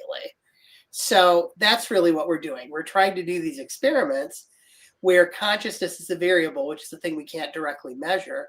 And as a result, the experiments vary a little bit. It's like it makes it harder to demonstrably prove something. Whereas, I mean, I think that if we had a device consciousness measure, just stick it on somebody's head or, I don't know, center of their nervous system or wherever you were going to put it, and you would run this thing and it would tell exactly what your state of consciousness was. then you would be able to see, well, this state of consciousness, that produces a probability shift and this one doesn't. And you'd be able to map them pretty easily. But we don't have that yet because we still don't really have an agreed upon model of what consciousness even is, let alone having the ability to measure it. Yeah, interesting. Have you followed Roger Penrose's thoughts on this? Yeah. What's your take on his? So Emperor's New Mind was pretty influential back in the 80s in my whole kind of take on magic. I do think that magic has to have some sort of a quantum interaction in order to work. And I think consciousness does too. Model that I'm going to be laying out in the book I'm working on Thelemic Magic is, I call it the substantialist model. And because how it works is, it says that the universe, it's not made of fundamentally unconscious matter. It's made of substance, which has three components. And those components are matter/energy, quantum information, and consciousness.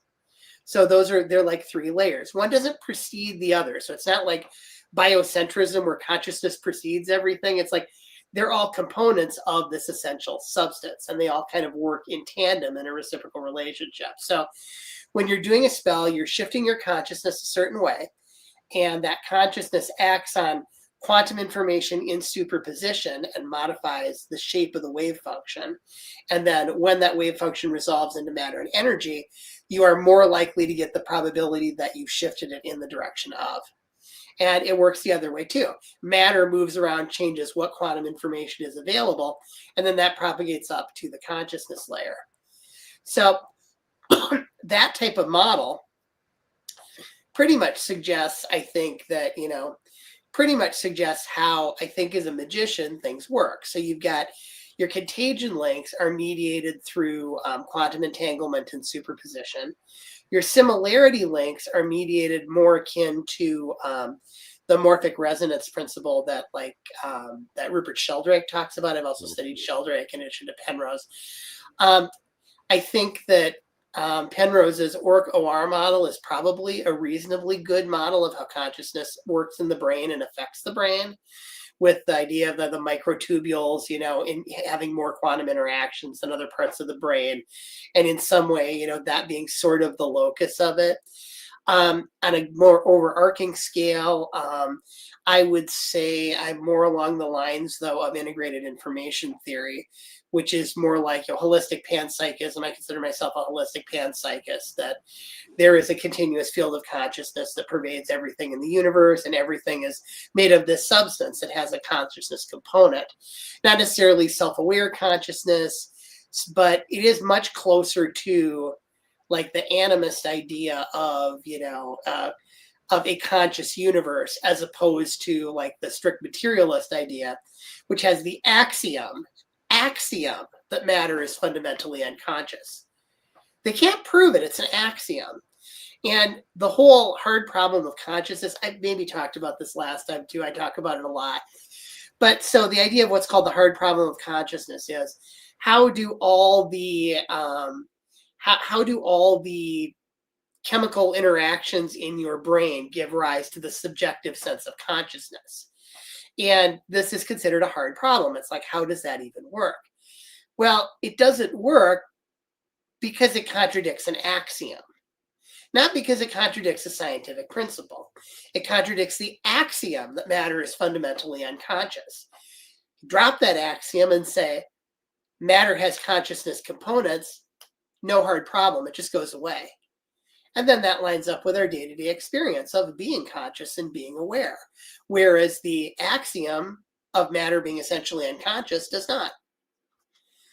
Generally, the consciousness in matter, even according to integrated information theory, is limited enough. Like the consciousness that's in a chair, it's not like the kind of consciousness that is self-reflective or makes decisions or anything like that. So when dealing with objects like that, the consciousness in the object is limited and minimal and doesn't necessarily affect your experimental results. But because of that, concluding it's not there, okay, now you get into living, thinking things, and all of a sudden, everything is different. So, I like to think about the universe that way. And I think that is getting pretty close, actually, to a functional mechanism for how magic works, laying out that whole model. And it's complicated because all things are complicated. It has some limits because all real things have limits. But those are good things. Those limits allow us to do experimental testing to confirm, is this really the case? Yeah, absolutely, man. I could listen to you talk like all day. It shouldn't have waited so long to talk to you again, brother. That's so much fun. Anytime, just let me know. Great. Yeah, well, we won't be strangers here on out. We have a big year coming up, and it's just it's nice that lockdown ended up here, because I think I was in lockdown. You probably weren't still then. You're in Pittsburgh, right? Or near thereabouts. Minneapolis. Minneapolis. Oh, yeah. Okay, right. You already said that. Why did I have a memory of Pittsburgh anyway? Maybe probably because I'm a big Lemieux fan. Yeah, I actually have always lived here. I grew up I was born in Minneapolis, grew up in Golden Valley, suburb a little bit to the west of Minneapolis. Then moved to St. Paul for a while, then moved back to Minneapolis. I've always lived in the Twin Cities. I like it here. People complain about the winters. They are cold. But other than that, it's a great place to live. Beautiful. Yeah, I look forward to seeing that part of North America at some point. I've gotten to see a lot of North America, but there's a lot of the states that is still on the list. So it'll happen. No, someone just asked if you have any thoughts on extended mind theory. I don't know anything about that, so I let's ask. Extended mind. So if what they're talking about, that I think, if I'm understanding it, that's the holistic side of holistic panpsychism. So integrated information theory is panpsychist. It says that there is some consciousness in matter. Now, where I go a little further than this and call myself a holistic panpsychist is I believe that field of consciousness is fundamentally interconnected. So, and the reason is that's how morphic resonance has to work. If you have two things that are similar to each other, how do they influence each other without some sort of direct quantum connection, like contagion? They can't. Now, but what can happen is a resonance. So if you have a table, you put two metronomes on the table, and you set one going one way, one going the other way, the metronomes will eventually sync up. The reason they sync up is because the vibration is being carried through the table, and that's what facilitates the resonance. The way my model lays it out, the resonance between similar objects happens through the consciousness layer. And so the consciousness layer must be interconnected for similarity links to work. And so what that means is that with mystical experience, you are expanding your mind to a greater and greater degree until your mind finally aligns with the top level or the dynamic ground of being, that interconnected field of consciousness, that you are, from a mind perspective, experiencing the totality of the universe as a whole. And that perspective, that's, I think, Thelema, what we call, master of the temple kind of consciousness when you cross the abyss. In the Thelemic system, I think that maps really well to that idea. So in the sense that our mind can expand, beyond the boundaries of our brain to include other things beyond the boundaries of our skin, and eventually the entire cosmos as a whole. I think that that's a process that happens, and I think that's how mystical realization works. Sounds good to me. Yeah, that makes sense. Okay, let's jump back to the airs. There's lots of questions. We'll get to those later on. If they're important questions, people, you know how to get my attention. But yeah, I still want to dive into a few more things in here. Well, let me tell you about my first use of this. When it first came out, got it right away. Then I was very delighted to see your innovations, because there hasn't been many how-to books on how to work with the parts of the earth. This is, in fact, I think the first one, correct? As far as I know, it is. Like Benjamin Rowe had an online thing that he included with his scrying of the parts of the earth, but it was never published in book form, as far as I know. Yeah, so it was during the early, it was right after, it was not long after, the Gaza and Israel kicked off. And of course, everyone's very upset. And so we focused on one of those places because there's a couple spots in there that you can work with. We worked with Tor, if I remember correctly, and in specific, one of those areas. But and it was an intro class of teaching this to my students, and they weren't beginners at magic, of course, but they're new to this technique, of course, as was I. And we had a really powerful experience. What was most interesting to me was once it was opened, once we were there and opened that part of the earth, the environment in my home shifted. It felt like I was in that place, in the same way that if you step outside onto a busy street, the vibe and the sound and feeling and smell, everything's, you just feel different. You bustle up, you maybe hold yourself closer together because you're out in public. And it was like that, but it was, again, just completely foreign. It felt like a foreign land. Like when you get off a plane and you're like, oh, this is the energy is just different here. Like physical factors aside, the energy. So that was really interesting. Now that does happen a lot in magic when I'm doing like astral travel or tot work or any almost invocation or god form. The area around me shifts. But this was different because it really didn't feel like I was shifting. It felt like I was there. It felt like I was there, and there wasn't exactly sounds and sights so much, but it was a preliminary experimentum. So we weren't trying to do anything heavy, and we just were doing a basic working to, focused on sort of mercurial helping spirits to help people get to safety. That way, we weren't like picking a side or anything like that. No, it was just like, hey, people are scared, dying. Help as many of them to avoid that as possible. Help them find little avenues out, little things, and the spirit. And we dialogued with the spirits, of course, there to see that, and then everyone can do their thing. So it was a nice operation, but really powerful, and definitely sold me on the usage of the parts of the earth and for later political style workings. Very cool. So there you go. There's the trip report for you. Cool. Nice to know. Yeah. And designing, working with the sigils and seals is always fun, of course, because you followed a beautiful way of doing it, and the book is full of, this is chock full, people, of sigils and seals. Like, for those of you who like imagery and tables and charts, this book is your new Bible. So go get it now.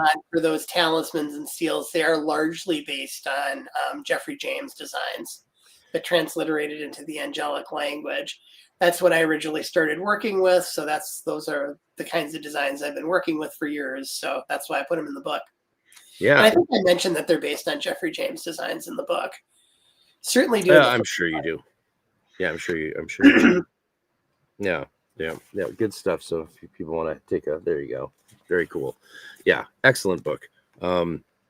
Cohesiveness. What is cohesiveness? When you're doing magic, you don't want your mind to be divided against itself.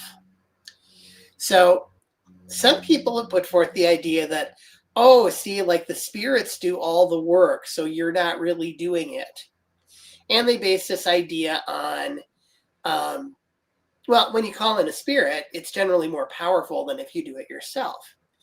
On the other hand, the way that your mind works has an important influence on how well the system works. When I talk about in like my probability mathematical breakdown of how spells work, so if you have a magical strength of 50, which means you could do a 50-to-1 probability shift if everything is perfect, and you conjure a spirit that has a probability shift of 50, you can get a probability shift of 100 from that. And you can call in more spirits and kick probabilities up to a degree too. That 100-to-1 I calculated was me, myself, working. So you could get the probability higher by calling in more spirits.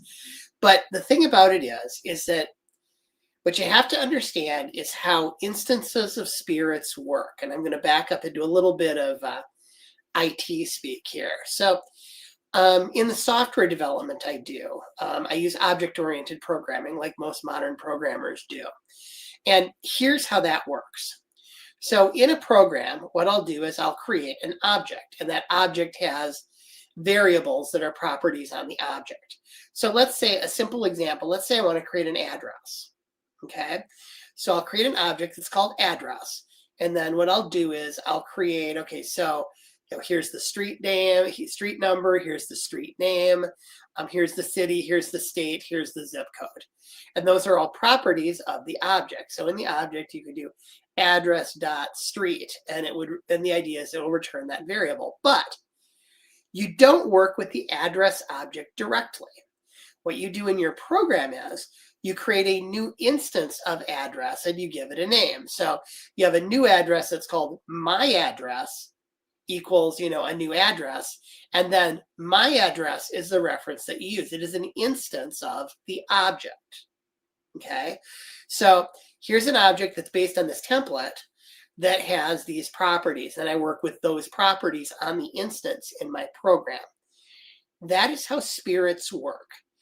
The top level spirit is like your object. It's like floating out here in consciousness space. And when you do a ritual to conjure that spirit, you're creating an instance of that spirit that you are working with. That's how like two different magicians can conjure the same spirit at the same time, even to do like contradictory things theoretically. But the point of it is that instance of the spirit comes from the interaction of your consciousness and the spirit's consciousness at the object level. So then the instance is formed from the combination of the two.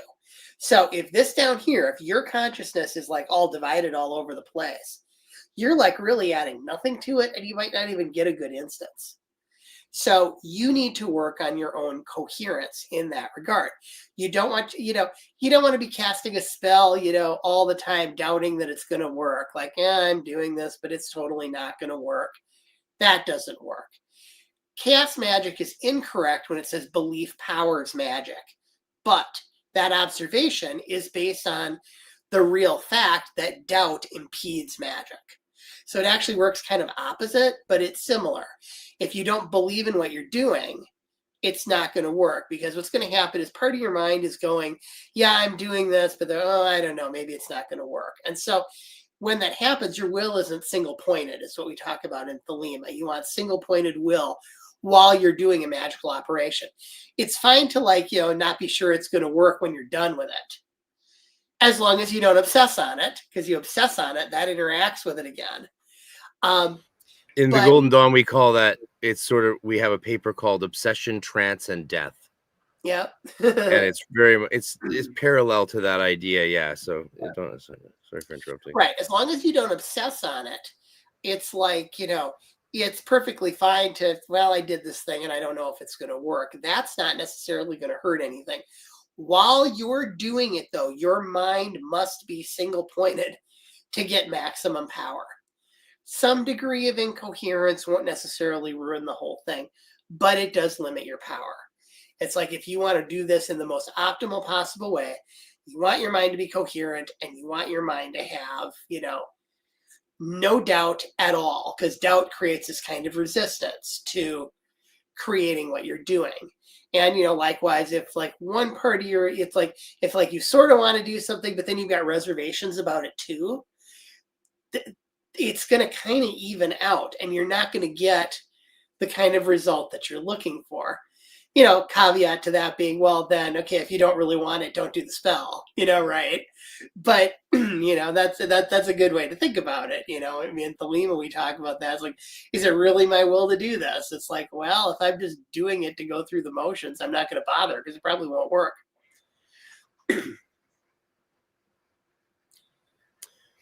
And it can backfire. Some of my only magical catastrophes, I've only had a few magical catastrophes in my life, but you don't need many for them to suck. Did it backfire even though you used limit? Yeah, usually it's around it's had to do. I was with the group that was doing, even though did it backfire even though I used what? Limitations. Like I talked limitations. About. Yes. So when you're doing a charge, okay, the charge has two parts. I talk about this in Heptarchy. It has the injunction and it has the limitation. Okay. Magic will always do exactly what you tell it to do. It's like, you're not going to get something like, you're not going to get something like, I cast a spell to, get money, and it's going to wind up making you broke. It shouldn't work that way because you cast a spell to get money. Now, but what can happen is you can get money in a way that you don't want. Okay. Like I had a friend who was doing money spells and money spells and money spells. And how it manifested was he got all these opportunities to do overtime work. And so he could do all this overtime work and he'd get the money, but he basically had to just practically work himself to death because he just did a spell, get me the money. Okay. And so, I mean, if magic flows like water, it's always going to use the path of least resistance to get you what you want. So it's like the idea of the Tao, the way of nature is not contrived. And so what you need to do is you need to use a limitation of what you do not want the spirit to do to cut off that path of manifestation.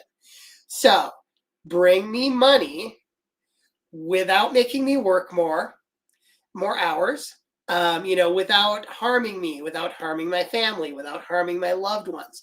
Build all that into your spell to cut off avenues of manifestation that you don't want. And so if you do that carefully, I find I have never had a spell backfire on me. I've had spells not work, but I've never had a spell like backfire, like do the opposite thing. And I think it's because I've been working with this limitation idea for a long time. And so if you are very careful about that, I find that that's not really a thing. Now, some of the things that I see like in astrological magic, like people do pick a trick stuff. It's like, what you're doing is you're building a talisman. You're not really giving it a charge. You're just engraving an image on a material and it locks in the power of a particular astrological moment. Okay, if you do that on a bad election, that can flip on you because you're not giving it a charge. Okay, you say it says when you draw this onto this, it does this. Well, okay, so it does this, but if you're doing it on an astrological election that's just terrible, it's in the same sphere of influence. So it does a similar thing like that, but it doesn't say the direction it goes in.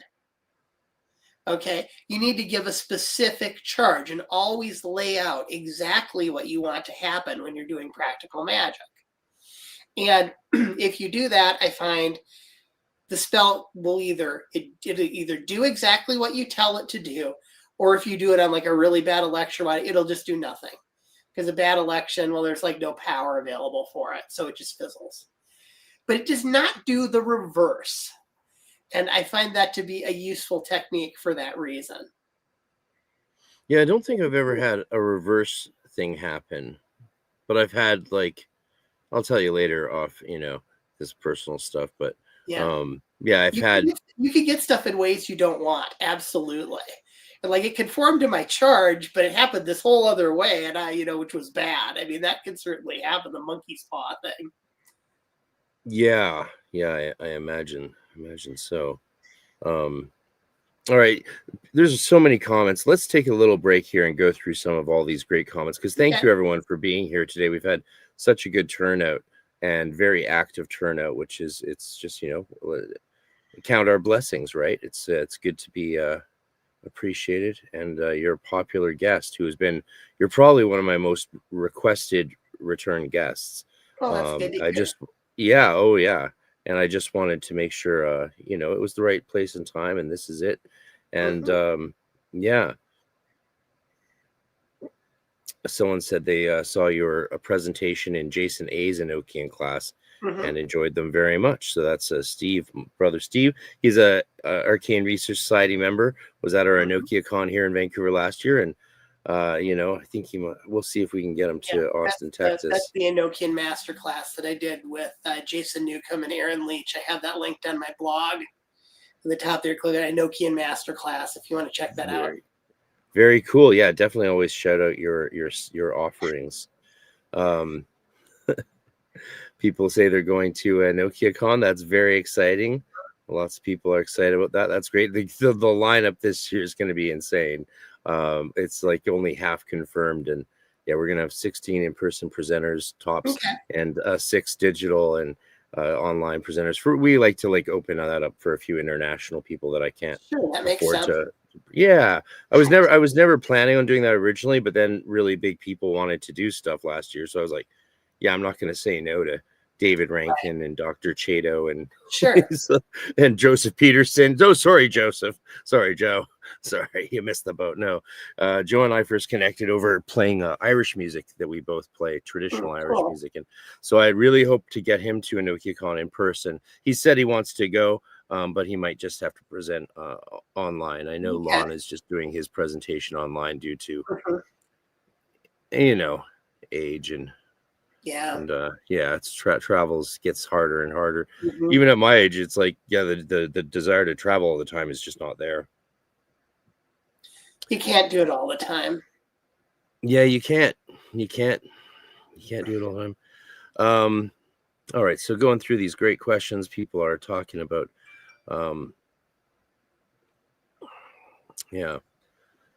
Someone says Saudi and Hay switch because Saudi and Hay switches because of Leo and Libra, as above, so below. Right, that's the symmetry I was mentioning earlier.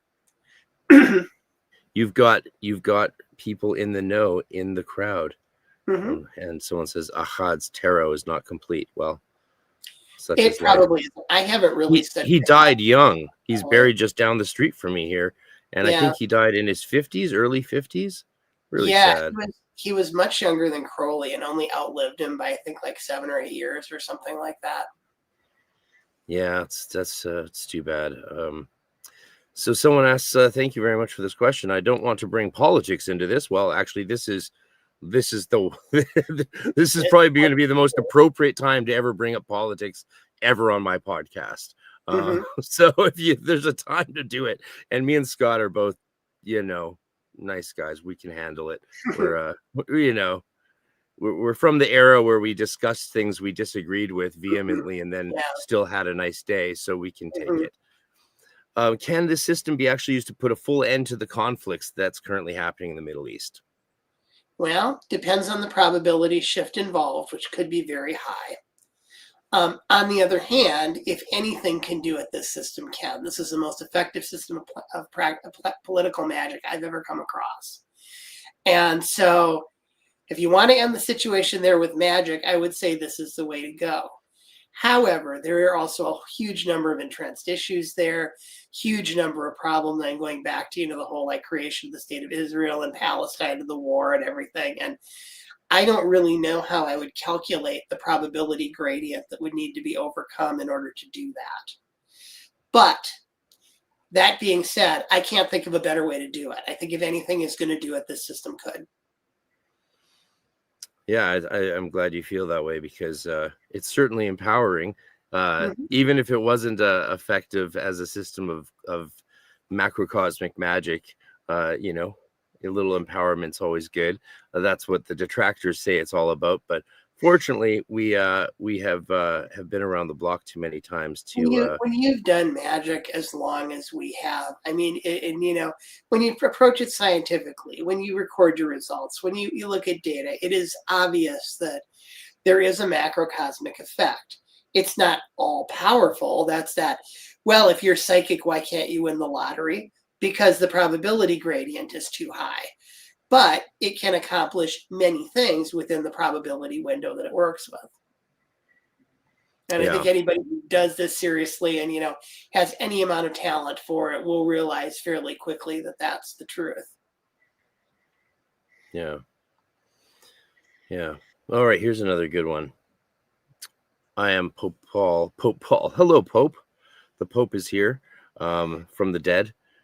Which Paul, who knows? If a spirit says I'm Pope Paul, that could be a couple of them. So he says he's conjured Heptarchiel and Great Table Angels, but haven't successfully scryed the Aethyrs.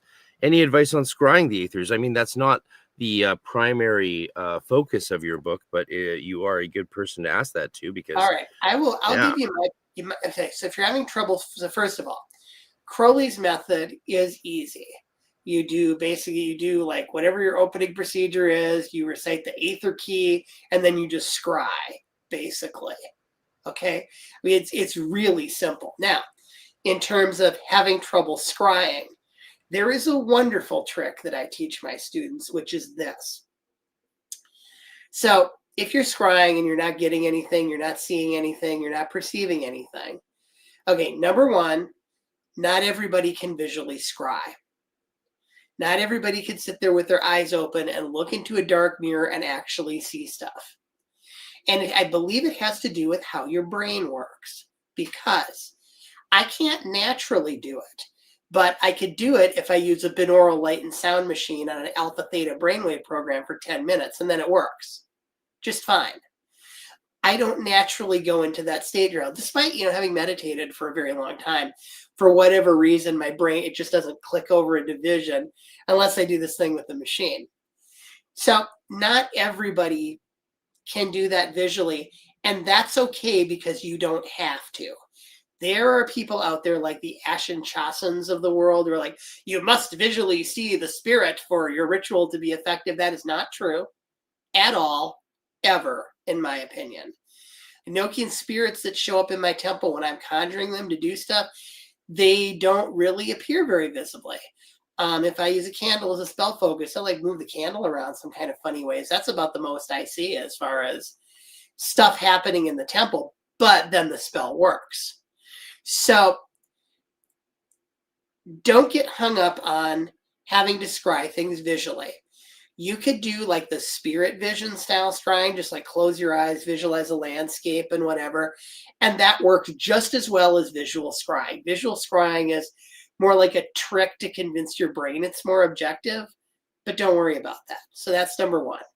You could always just do an eyes closed, just kind of project into something. And it doesn't require any of this like physiological trickery that visual scrying does. Second, if you're doing that and it doesn't work, here's how you get around that. Let your mind wander and think, if I were seeing something, I would be seeing, and then let your mind go. And you may get something that's like completely imaginary the first few times. But you meet spirits and stuff, ask for numbers, ask for words of power, test them to see if they're giving you information that's coming from outside your sphere of awareness. And if they are, that means that, okay, you are connecting with it. Scrying uses your psychic senses, and everybody's psychic senses are mapped a little bit differently. So like when I'm conjuring, like my psychic senses are mapped to more hearing and touch, not to vision. And so like if you look at me when I'm doing a ritual, you'll see, and you'll see this when I do the ritual at the convention. I'll put my hands like this on either side of the sigillum. And what I'm doing is I'm feeling for the spirit. And what happens is my hands will kind of tingle a certain way when the spirit shows up. That's how I become psychically aware of it.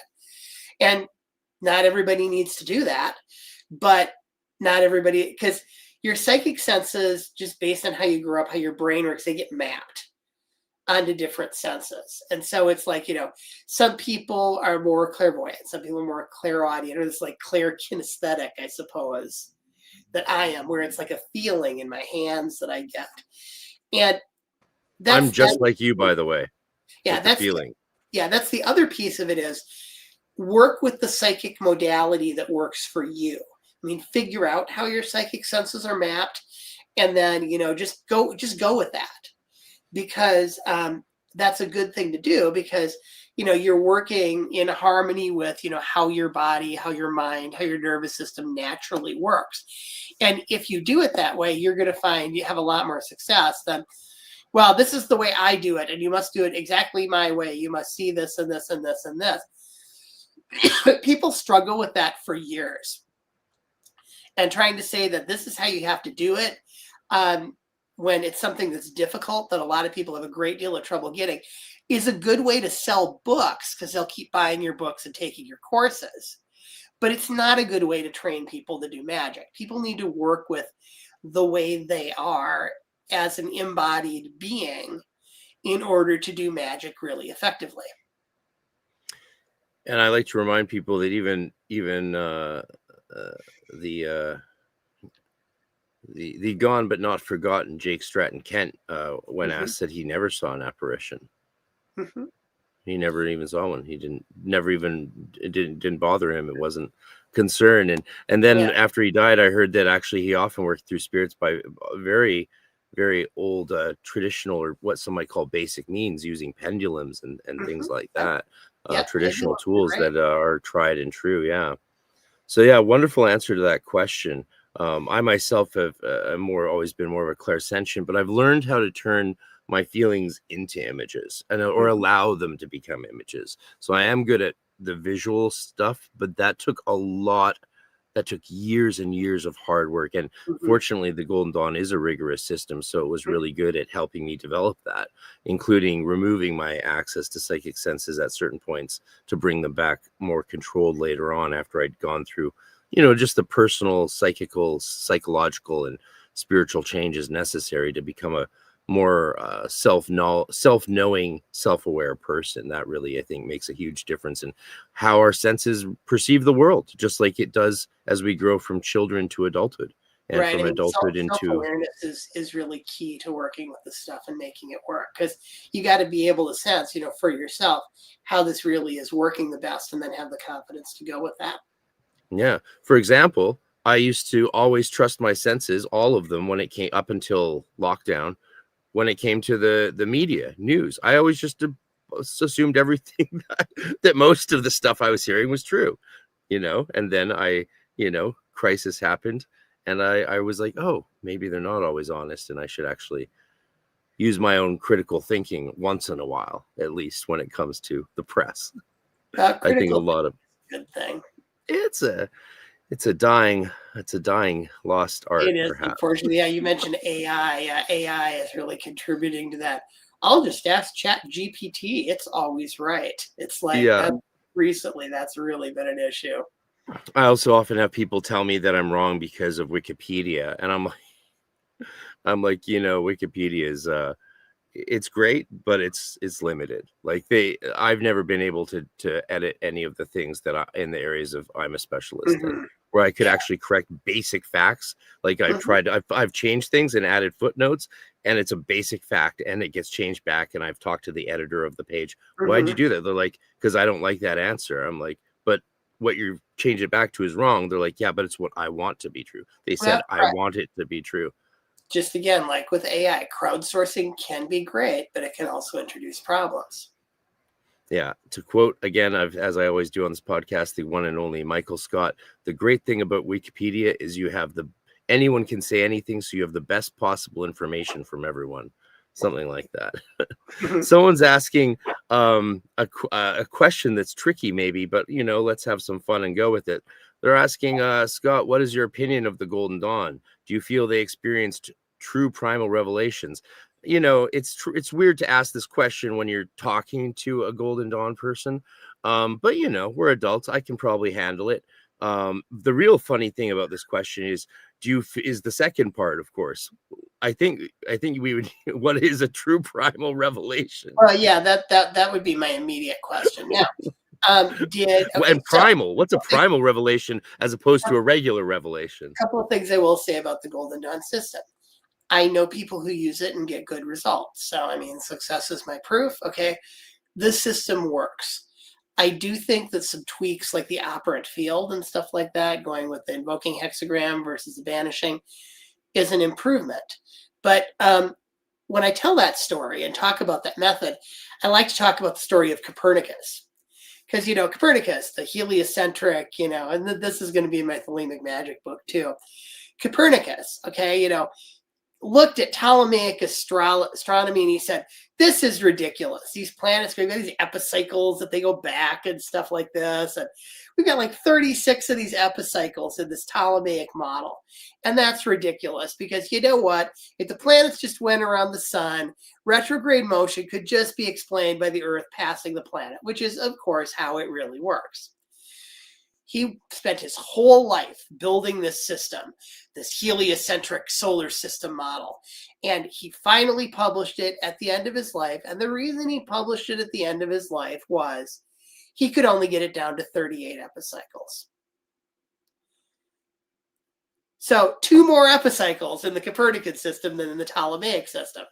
By the measure of number of epicycles, It didn't work. He was wrong. Okay? But come around to 1600, Johannes Kepler takes a look at Copernicus's model and he says, oh, well, this is just because you're assuming the orbits are circular. What if they're not? Kepler went and mapped the orbits onto ellipses. And at that point, in the early 1600s, he generated all the laws of planetary motion that NASA uses today. It was exactly right. With the Ptolemaic system, it was not possible.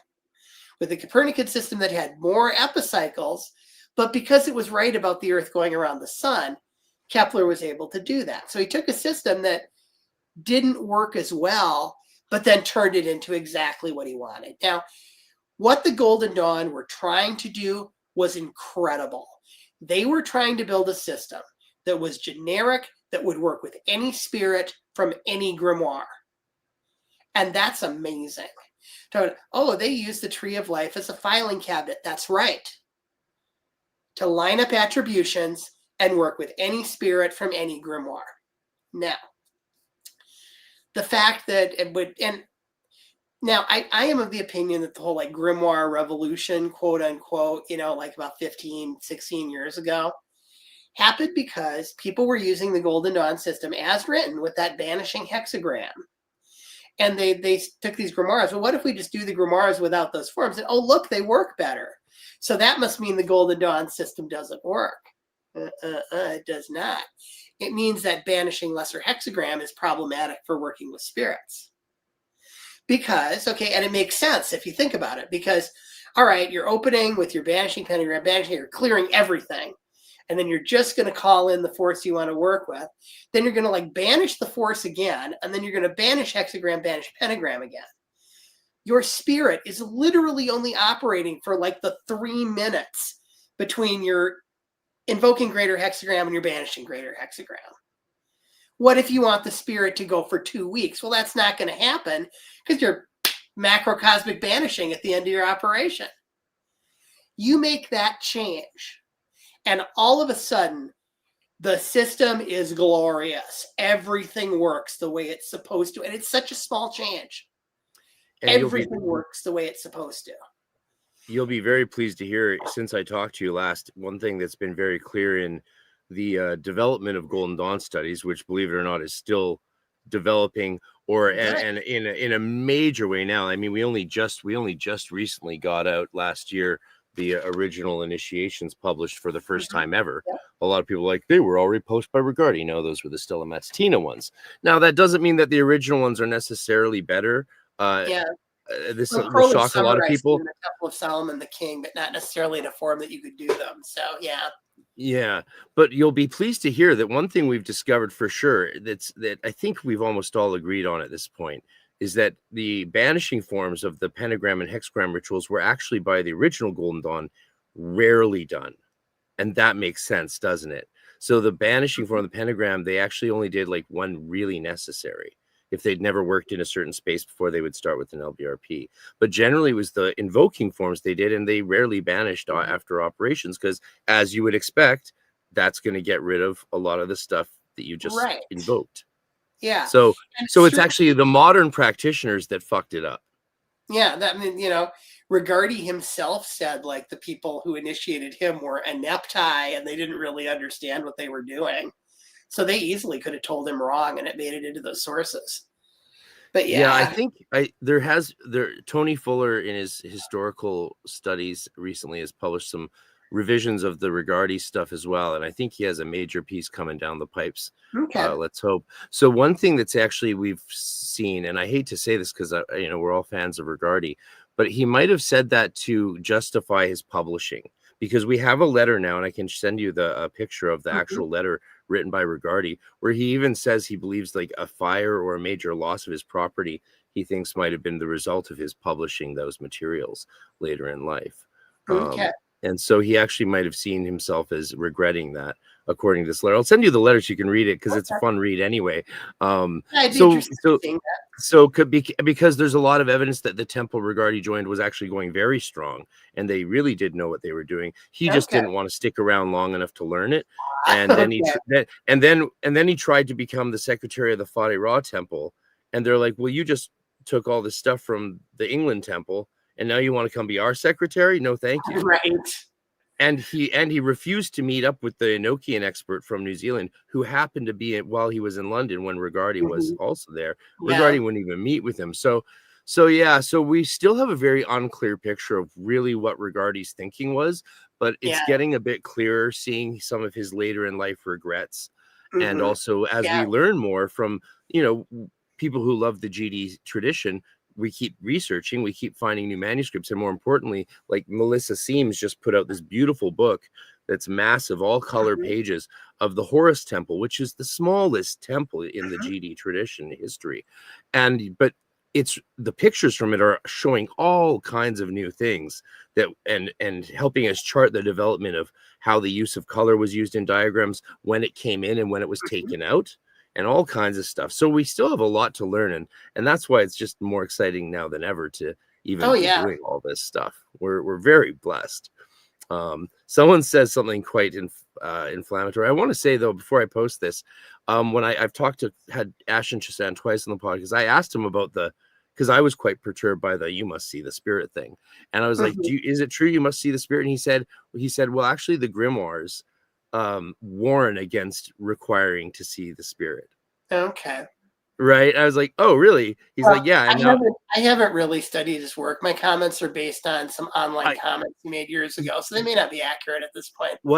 I think what was happening with him and the grimoire purist revolution 15 years ago or whatever, I think what was happening was a pushback against the interpretation of GD and other forms of purely psychological magic, which the GD never was. That was something Crowley introduced that idea more than the GD did. Okay, the GD believed their secret chiefs were real. So Crowley, as a point, introduced that idea in 1903 in an essay called the Initiated Interpretation of Ceremonial Magic. He proposed that the goetic demons are portions of the human brain as a possible model that could hold up to science to explain why different magicians could conjure the same spirit at the same time. Okay, the instance theory thing, that hadn't really made it in there. Now, after the reception of the Book of the Law in 1904, though, you find him drifting right into talking about preter-human intelligences and all this kind of stuff that is definitely not psychological. So basically, Crowley didn't believe in preter-human intelligences until he met one, which, any good scientist would take that approach. Yeah, when people tell me spirits or ghosts or apparitions aren't real, I'm like, yeah, and I wouldn't believe probably in UFOs until I saw one, or until the government is like, yeah, some of these things we don't know what they are. And now I'm like, oh, I'm open-minded now, because that's an experience, for sure. Like my magical career sort of began with real encounters with spirits, and it's like, okay, I'm going to get into this because I want to understand what the hell these things are and what the hell this experience is. So yeah. We're going to have at EnochiaCon, because Ashen Chassan will be there, we'll have a really fun roundtable, I expect, if you're down, on this sort of stuff with a whole bunch of people. I'll always chat about this stuff. It'll be great. You and Ashen Chassan on a roundtable with maybe, I don't know, maybe we'll get Aaron Leach on it, Terry Burns, or Maria Montgomery. I had a great phone call with Maria Montgomery last week. First time she and I ever talked. I owe a tremendous debt to her. I've met her a number of times at OTO conventions. Yeah, she's cool. Yeah, we all owe her a big debt for her Facebook group on the Enochian system of John Dee, because it's the only purist group where there's a staunch, rigorous focus on the actual system and original materials. That group does not, you can join that group, people, but they do not suffer fools lightly in that group. Though everyone is actually quite nice when you get down to it. But don't try any of the usual online shenanigans in that group. It might be taking a while. There's just no one has time for that shit. We're too busy deciphering Gebafel still. So someone says, Crowley was a major POS, which I believe means person of significance. He was also brilliant and gifted and tuned into a powerful current. Well, I think that's true. I mean, I'm a Thelemite. I mean, I think Crowley, Crowley is definitely, where, many of my magical studies come from. I mean, I'm working on a book on Thelemic magic, which is very much based on the work Crowley did. But it's also important to remember that, as I say, his big innovation and why, I mean, back when he was publishing stuff, there was no sharing of information about magic between anyone. You had to go join an order, and it was all secret, and everybody had their lore that they never compared to anybody else's lore. And this had gone on for centuries. The physical sciences started using the scientific method in the 1700s. It's like magic was hundreds of years behind the physical sciences and still is.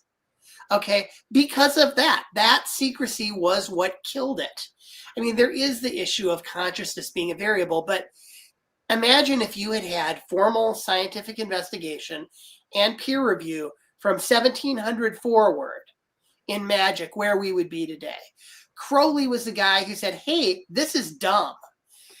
Let's get this information published. Let's put it out there, and let's talk about it. Okay? And let's look at it and work with it scientifically. He did a lot of scientific style experiments with magic when that wasn't really something people did. And so, I mean, his contribution cannot be underestimated. He is basically the guy who set modern scientific magic in motion. Now, on a personal level, we're trying to get the personalities out of it. Like I said, I think people who, I have to behave like Crowley. Well, Crowley was an asshole a lot of the time. And I'll say that as a Thelemite, Crowley's personality is not something that I feel like, any real need to emulate. But, to understand that, he really set us down this road that, we as modern magicians have been doing. And granted, that road really kind of didn't pick up until like the 60s and 70s. But he started us down that road. And, without that, where would we be? I'd be like, well, I would be an OTO initiate, and I would have my OTO lore, and you would have your Golden Dawn lore, and we wouldn't even be talking about it. Never the twain would meet. It is secret, Yeah. And so how do you test things? How do you do peer review? How do you do any of those things? You can't. And so the discipline would wind up continuing to be stunted, like it was, up until Crowley came along and said, hey, let's talk about this stuff. Let's scientifically investigate it. So to my way of thinking, that's his big contribution. He also laid out, the spiritual realizations that he had, the practices he used to get there. And I think any true religion is a formal system that you can follow that will bring you to spiritual experiences. Any religion that doesn't do that, I think, is not a real religion. It's just social control. It's an institution. And so if the system doesn't bring you to your own direct spiritual experiences, I mean, I really don't think that, I think that's the aim of religion, is to get to those spiritual experiences and to apply the method of science to it. It allows us to optimize that, and it allows us to, move forward and find things that, work better for people. Sometimes that can change as the population changes, I mean, we work with people, society evolves, magic, seems to evolve along with it. There are structures that, people think about today that, back, 150 years ago, people weren't even considering. And, we need to fit magic to where we are. And we also need to fit it to what it does with the physical world and how it works. So yeah, I mean, I think Thelema is powerful current. I think the Crowley on a personal level, is problematic in some ways. But, at the same time, he is the person who started us down this road. Absolutely. I mean, I think I always thought it was clear when he proposed the psychological interpretation that didn't mean he didn't believe they were real. It was like the first exploration into understanding how they might interact with our psychology or our mind, and that really has gone a long way since then. So yeah, but I prefer your interpretation that, hey, he didn't really believe in extra dimensional intelligences till he actually encountered one for real. And that's a way more fun and powerful way of interpreting it. And you might be right, I don't know, but it sounds like you're probably right about that. The other he was uncertain of how real they were until he knew for sure.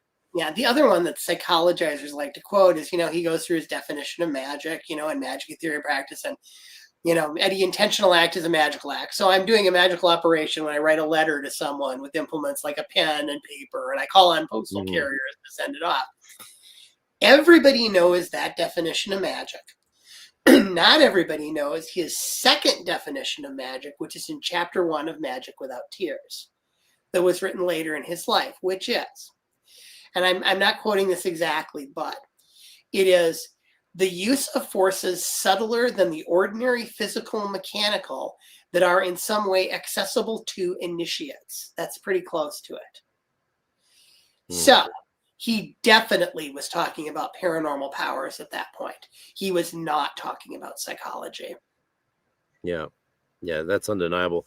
A long time supporter of my channel. Thank you, Knox. Right, and that comment, yes, that's exactly correct. I think he says, the underestimated point that Crowley made is he learned the tech, used his results to inform his practice. That creates what they call the circle of praxis, theory to practice to theory to practice, constantly spiraling, reinforming itself.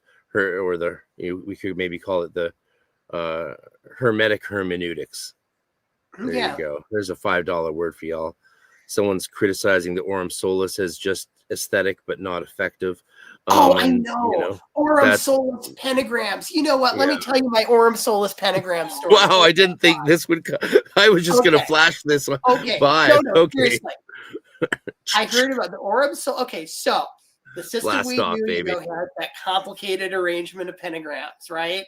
Like some of them overlap, like, vanishing air, invoking water, and you're trying to get this active, passive spirit thing shoehorned in there. And from a pretty pattern perspective, it's kind of a mess, right? Why can't you do it like the hexagram? The hexagram, you just find the point, you go clockwise to invoke, you go counterclockwise to banish, you're golden. And the Aurum Solis did this. They said, well, here's how we do pentagrams. You start at the point, go clockwise to invoke, counterclockwise to banish. I'm like, that makes so much sense. I'm going to experiment with it. I experimented with it for a year, recording my results. Golden Dawn pentagram, Aurum Solis pentagram. Golden Dawn pentagram. It does not work. It does not work at all. And it's like rituals would just not work when you use the Aurum Solis pentagrams. It's a pretty pattern. It makes so much sense, like I was talking to earlier. But it's a pretty pattern that just doesn't work. I mean, as a GD guy who doesn't like some of the nasty things Aurum Solis said, it's music to my ears, brother. But I do try to put my own bias and prejudice aside. I also don't like to cast aspersions on what's sacred to others. But yes, I thank you for doing that experiment, because though, I could not get it to work. Yeah, I mean, I look at these rituals working off in many ways, but one of the ways is in terms of how the spirits, or God, if you like, or the nous, the higher holy diamond, guides us to, when they teach us rituals that are powered by daimones, by spirits, by energies, or however model of magic you want to understand it. And if you just come up with one of your own head, we'd already discussed this, just because something looks pretty and is has lace around the edges and puff sleeves doesn't mean it's always practical. I could build a very pretty microprocessor out of wood, but that doesn't mean I can plug it into a computer. Oh, God. Or I could plug it into the computer, but it's not going to work. And someone commented that the princes are like planetary lenses for the planetary energy of the kings. That's I would agree with that. I really find that the combination of the different planetary forces between the king and the princes unlocks the power of the system. And that dynamic tension, I think, is important. Yeah, that's a crucial distinction. And, I don't mind that I did it that other weird way originally, but I do it the trad Enochian way now. And Knox again says, one thing Aaron said, I think on Dr. Puka. Yeah, Aaron was just on Dr. Puka's a little while ago. Same as Richard Kaczynski, just his Mind Over Magic book. I'm curious to see if you've looked at that book or got it yet. Or he's a statistician, so he's sort of coming from a similar Read the mentality. whole thing. It's a fantastic book for what it is. If you know somebody who is skeptical about magic and why do you do this magic stuff, I'm serious. Hand him Kaczynski's book. It's great. It goes through, it doesn't really touch much on the paranormal side of it, but it says, well, here is what psychological research shows, the benefits of all these different practices are. And it's great. It's extremely well done. I'm actually going to do a review of it at some point here on my blog. I can't wait to get it. Yeah. He also talks about Dean Radden, which I found interesting because I know a lot of back in the 80s. Yeah. I know a lot of people who have had to even remove their interviews with Dean Radden on YouTube because once they post them, they stop getting subscribers suspiciously. And I've had some friends with some big theories on why that is. They're tied to the theories that practical magicians teaching on YouTube are also penalized and not promoted very much, whereas the academics are given much more. It could be. I've been out as a magical teacher since 2006. Career-wise, I've never had any repercussion from it whatsoever. Nobody's ever even mentioned it to me, so I don't really know if that's something actually going on. At least it doesn't seem to be, from my perspective. That doesn't mean. certainly, like in academia, there was the whole thing of if you were a practitioner, it was frowned upon years ago. I do know about that, but. But I was interested. I was curious. I was surprised to hear Kaczynski reference Dean Radden because I know so many academics who dismiss him as pseudoscience, but I've never been able to get them to explain why or what they mean. They can't. Okay, and here's why they can't. Okay, studied Radden, studied Pear, which was the Princeton experiments that came after it with telekinesis and quantum diodes. I know all about that stuff. Cool. The deal is that what Radden was able to do when he was originally at UNLV doing this research was he was able to set up a statistical trial with a quantum diode, which is a theoretically perfect random number generator. Okay. And so it returns either a 0 or a 1, completely random according to Schrodinger functions and everything.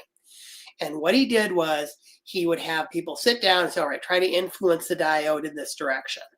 And then he would run like 1 million computer trials against the thing.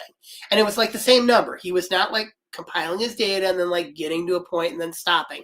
One of the things he was accused of, he does not do that. He did fixed set trials. I've read the original papers from 87. He used fixed set trials and showed that there is a repeatable average 0.01 shift on the quantum diode. Best subject they got at Princeton could do a 0.05. In this context, there is no way to influence a quantum diode. There is no experimental trickery you can use. The only way you could do it is if you were monitoring the results, and then when the number of hits your direction got high, you stop the trial. That's the only way to do it. Yeah, my degree, by the way, is in experimental psychology. So I've studied this stuff too. And yeah, that's the thing. There is no way to fake it. Randy and these guys, they were trying to say that, so he just cherry picked studies. Well, there's no evidence that he ever did that. Okay. Because they're like, well, it's impossible, so he must have cherry-picked studies. But you're talking about 1 million computer-controlled trials. Statistically, that's going to even out. It's going to be very, very hard to cherry-pick from that with that many trials. Just the math doesn't hold up. And because of that, the skeptics have never really been able to shoot those results down. Now, the result is very, very small. But it does appear to be consciousness affecting the Schrodinger function in superposition, like I'm talking about in my model, and without any sort of magical link to the diode, just a visualization, you're able to get this small repeatable shift. So, I thought about something that probably could be built, a psychic light switch. Here's how it works. You put a computer in there with your quantum diode, and the computer runs, like a million trials a second on the quantum diode. And when it gets at least a 0.01 shift up, it turns the light on. When it gets a 0.0 shift down, it turns the light off. Radden's right. You should be able to concentrate on that light with your mind and flip it on and off. Now, that's a huge amount of technological overkill for a light switch. But it's fascinating, isn't it? That theoretically would work based on this research. Well, I'm glad to hear you say all this. You would be such a perfect guest for Dr. Puka to have next on her channel, because she's had cut me and another GD guy, Ike Baker, and then she had Lon, and so she finally got around to us Western ceremonial magicians, which is really great. I'll talk to anybody, have them because she's also had Dean Radden on her podcast, yeah, and you can no longer, you have to. And then she had to put that episode behind the wall. Wow. Yeah, I shared the episode on my post on my YouTube community post, and my subscribers flatlined to 0, which has never happened. I only get like 30 to 70 a month, but I got 0, which is really weird. So I removed it, started going back up again. I was like, this is weird. And I have some friends who have some theories about that because of the government or whatever, but who knows? At the end of the day, who knows? There is speculation that the government still has a psychic research program. I mean, the last one that's documented was Stargate, that was shut down in '95, and that's been declassified. But there was also talk about how under the first Bush administration it got revived, but that's a lot of speculation and people talking. So the older programs, like that's what the Men Who Stare at Goats movie is based on. Y-Files just did a thing on that the other day on those guys. It made me want to rewatch the movie. And so I don't know if I got into this last time, but one of the most fascinating things that came out of that, I did an article on my blog about this a while ago, where you have a great blog. People check out his blog, where they talked to the guy who is actually the guy who knocked the goat down, according to this experiment. Now, I actually think probably he didn't kill a goat with his mind. I'm betting what they did is they were trying to make it as easy as possible so you get fainting goats. Like any small influence will knock them out, basically. I think that's probably what they really did. It's what I would do if I were trying. And that would be why goats, because goats have this fainting thing. Okay, that's why you would use goats and not some other animal. But it's interesting listening to him describe how he did it. So he's like, well, so I'm a Christian, and so what I do is I visualize myself up in heaven where God is, and then I call on the Archangel Michael, like in the picture of him, like pushing Satan down, and visualizing him pushing that goat down. It's like, dude, you just invented ceremonial magic. Our systems work better. We can knock down the goat. This is my point. So Y-Files put out a thing on that, and I don't often catch their episodes, but sometimes I do, and that was one, and I was like, I wonder if I want to hear some of the facts behind this, because he does debunk the things he can debunk at the end of the video. And one thing, apparently the goat that got knocked down, he admitted wasn't the one he was focusing on. Okay. Also, they had their vocal cords removed so that they wouldn't distract the operators from killing them, which is really sad, of course, and horrific animal abuse. Yeah, I don't think they actually killed the goats. I think no. I think that they basically knocked them out, and I say, I think they used fainting goats to make it as easy as possible, because they wanted to push back on the Soviet program with Nina Kolagina, and Nina Kolagina actually did apparently kill a frog with telekinesis. And Nina Kolagina was like the best psychic that the Soviet program ever found. And you could read it. Like if you read there's that, Psychic Discoveries Behind the Iron Curtain. You can read about that. Unfortunately, some of the stuff about the program was KGB propaganda. They wanted to convince the Americans that they were further along in psychic research than they were. But Nina Kolagina, though, she actually could do some stuff. And what's kind of interesting is she had a major heart attack. And after she had a heart attack, she recovered, but she wasn't able to do it again, which you would think if she was faking, she still could have faked it. So that's kind of interesting. That, I mean, it Wow. suggests to me that, that may have been a real ability that, but, they scoured all of Russia for anybody with psychic talent for decades, and she was like the top that they found. So, So there may be that's two the book people in to the read, crowd. Well, so read just it, with a bit of salt. but with a grain of salt. Like, so it's an older book. And if you look at Isaac Bonowitz' Real Magic, I don't know if you've read that. He talks about, skeptics will be this when we're levitating objects across the room and stuff like that. He read that book and he basically assumed that all that stuff was accurate. And so psychic research was just going to continue and we were just going to be able to control it like anything else. And it turns out there's a lot of disinformation in the book. The probability gradients you can actually work with when you experiment are much smaller than would allow us to do that and stuff like that. But anyway, so you just have to look. I mean, it talks about the kinds of things they were doing. It's reporting their results as better than what their results really were because of disinformation. So you do have to keep that in mind. Yeah, good point. Yeah, keep always a little salt's never a bad thing, people. So one thing Aaron said, according to Knox on Dr. Puka, which stayed with him, is he said that Dee was creating a Christian Kabbalah. I just want to address this because it's one of my areas of expertise. Dee didn't create a Christian Kabbalah. He was trying to create a Christian divine language with Enochian. He was trying to, because Jews had Hebrew, Muslims had Arabic, and he felt Christians could do better than Latin, I suppose.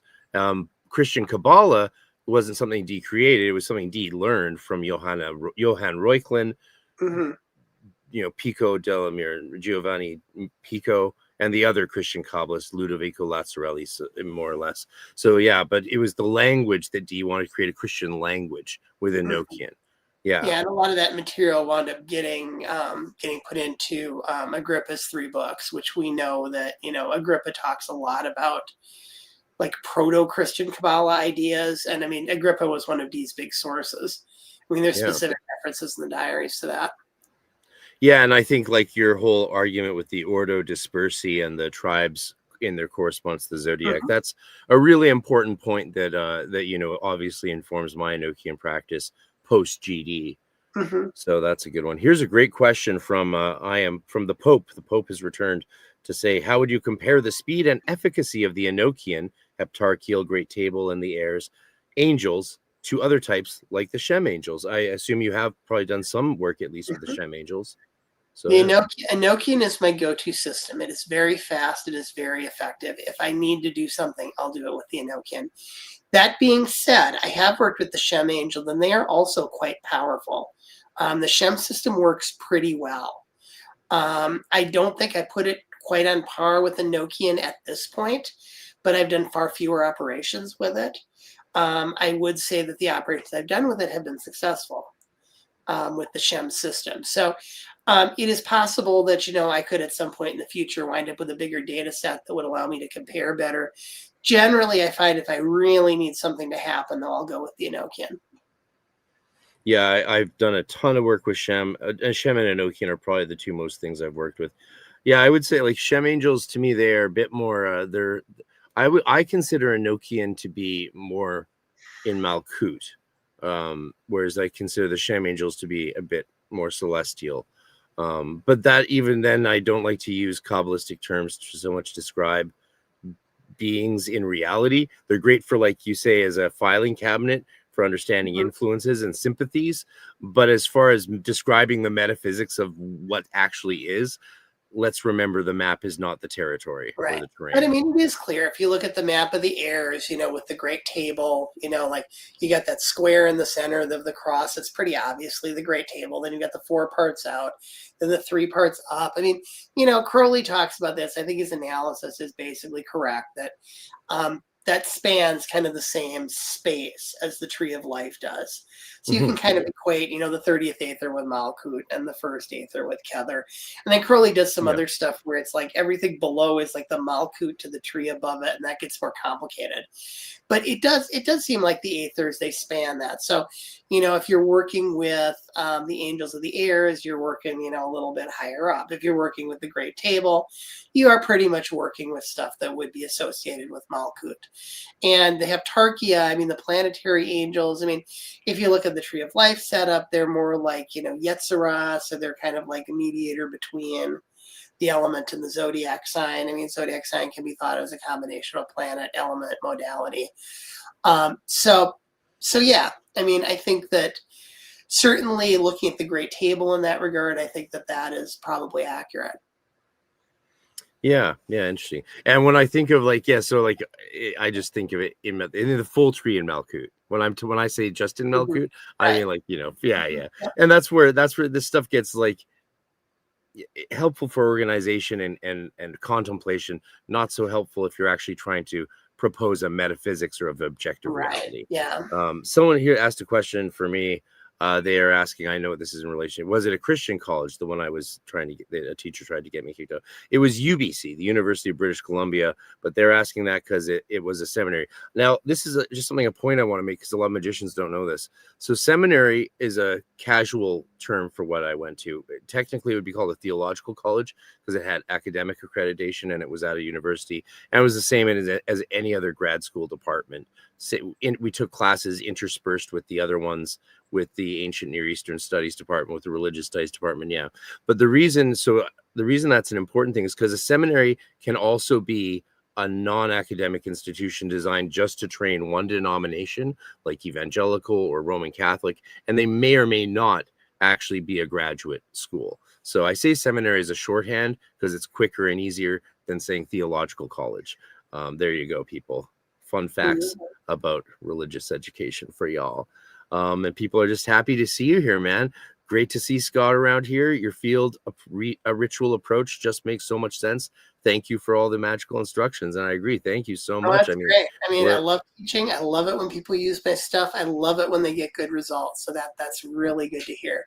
And we love you, man. We love you. Congratulations on finishing your trilogy. How long ago did you start it? Well, I told the story in that blog article of starting the Enochian universe, which was going to be my kind of, the purest kind of all-in-one version of the book back in the 90s when I'd worked with the system for about 8 to 10 years. And I got the Heptarchia piece done. I got the Great Table piece done, and I kind of got bogged down on the heirs. And so then when I got a publisher for my novel, Arcana, I pitched Mastering the Mystical Heptarchy because, I had the heptarchial stuff done. And I basically just went through and just kind of rewrote the material that I had for that. And there wasn't a specific book on the Heptarchia Mystica. So I thought, that would be a good niche to publish something in. So I published Heptarchy. And then I had the Great Table stuff. So Great Table came out fairly soon after. And then 30 Heirs, that was the one that I was stuck on. I'm glad I got stuck on it because the material I have in the book as it came out is way better than what I would have had back in the day. But it did take a long time to write. I was saying, I'm working on this, and it wound up taking me years to write. And then I submitted to my publisher. And then the pandemic happened. And so it was, years slower than, they had previously been. And so it wound up taking a long time to get 30 Heirs out. But yeah, I started putting this material together in the late 90s. That is that's a long writing project, but it makes perfect sense, of course, to magicians that at a certain point you would need to sort of wait till you're deeper initiated into those mysteries to have the breakthrough you needed to finish the project. That often happens with writers, I think, where it's like, we get partway there and then it's like we just have to go through a bit more stuff and or do more research. And you're so good and dedicated to doing the research. It's remarkable that you did all that work with the comparing Aurum, Solis, and GD methodologies. That's crazy. But that's what we do. That's how, when I want to know which way I should do things, or when my students ask, why are you teaching me different ways of doing this? It's because you should figure out which way works best for you. We teach a lot. I like to teach lots of different, multiple approaches to things because people are different, and what works for one, as St. Paul said, is not right for another necessarily. When it comes to your comment on limitation and charge, someone made a fun comment. They're like, it's like phrasing a wish spell in Dungeons and Dragons with a passive aggressive DM dungeon master. That is a very good example. Yeah, that is. And it's not because the spirits are trying to mess with you. It's that they're trying to do the least work to fulfill the charge. And it's like, so if you cast a spell to get me a new car, it's much more statistically likely somebody is going to like drop a new Matchbox car in front of your house than, a car is going to just appear, and that's what the thing is. You gotta keep that in mind and think about it. But yeah. So Alex asks, what's the difference between awareness and consciousness? Oh, so in integrated information theory, that's the reference that I'm using. Consciousness is just a property of matter, but it isn't necessarily like self-aware consciousness, that humans have, and a few other species do. Is like, I would say that magical acts use awareness to shift consciousness. I would agree with that. A magical operation is basically a series of states of consciousness activated in a particular order, if you break it down as far as you possibly can. Now, in integrated information theory, like an ordinary object doesn't have, self-aware consciousness like a human. It has some amount of consciousness in it, but it's a very small amount because it's not very complex. Now, if I take an object and I'm going to say, I'm going to turn this object into a talisman that does this or this, you are creating now a more complex manifestation of consciousness. You're placing it in the object. And so that's another thing altogether. But, definitely you need to use your awareness. All magical acts are intentional acts. You have to be running in this active frame kind of mode to do that. So, it's not just you're going through the motions, you're engaged with the stuff that you're doing. And so in that sense, and then you're working with shifting your consciousness. Like there's the back and forth between like Dion Fortune and Crowley's definition of consciousness. Fortune, it's like the science and art of shifting consciousness in accordance with will. Crowley, it's the science and art of causing change in accordance with will. And it is true that these are closer than they initially sound. Because, again, to do an effective practical magical operation, you have to activate certain states of consciousness in a particular order, and being able to do that at will is part of what being a good magician is about. So there is that connection.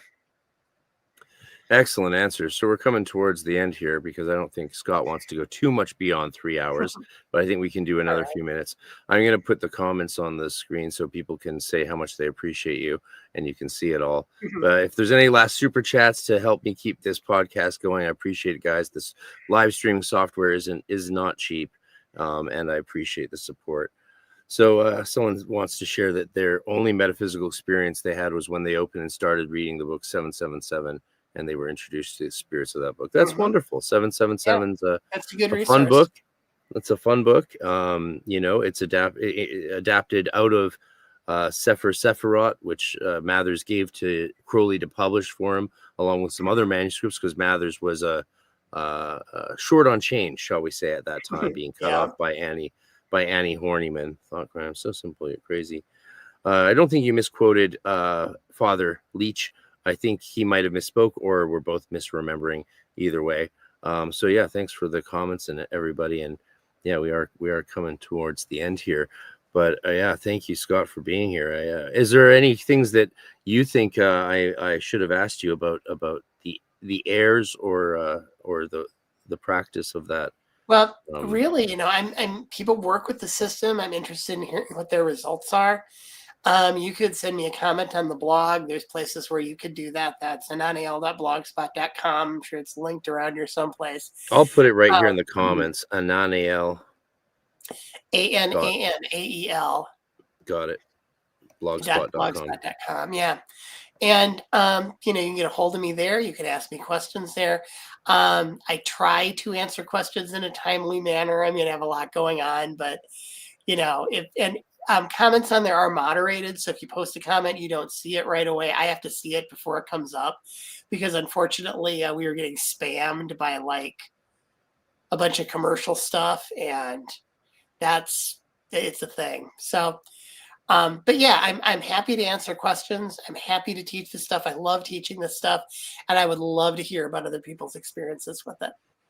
Yeah, we actually love to hear about experiences, and it's how we sort of grow our knowledge base and compare what we're doing with others. Mhm. It's fun times, and I'm so excited that EnochiaCon, got its legs under itself this Yeah, year with the and that'll in-person be event, fun. which I'm was looking forward to that. it's going to be so much fun. And so, yeah, we're going to release early registration either tonight or tomorrow or the next day.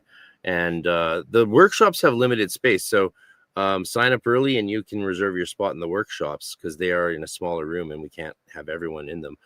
Plus, they would be hard to do a workshop with 50 people in a room, I think. It's been done, but yeah, that's just how it is. They are exclusive, they are special. So sign up early on, which helps us book flights and rooms early on and save money and bring more presenters. So it's all helping to make this thing get its legs and continue on into the future, because there's not many. I looked around, of course. I don't know if you know the story of how what brought me to create this. I've been working on it since 2018, 2019, Hmm. and then COVID happened. But I just, there wasn't that many conferences that really were that interesting to me. I had some fun at a culture and at Pantheacon. Presenting there was great. Absolutely Hmm. amazing to be in this huge hall packed with people there to see me talk. It was amazing.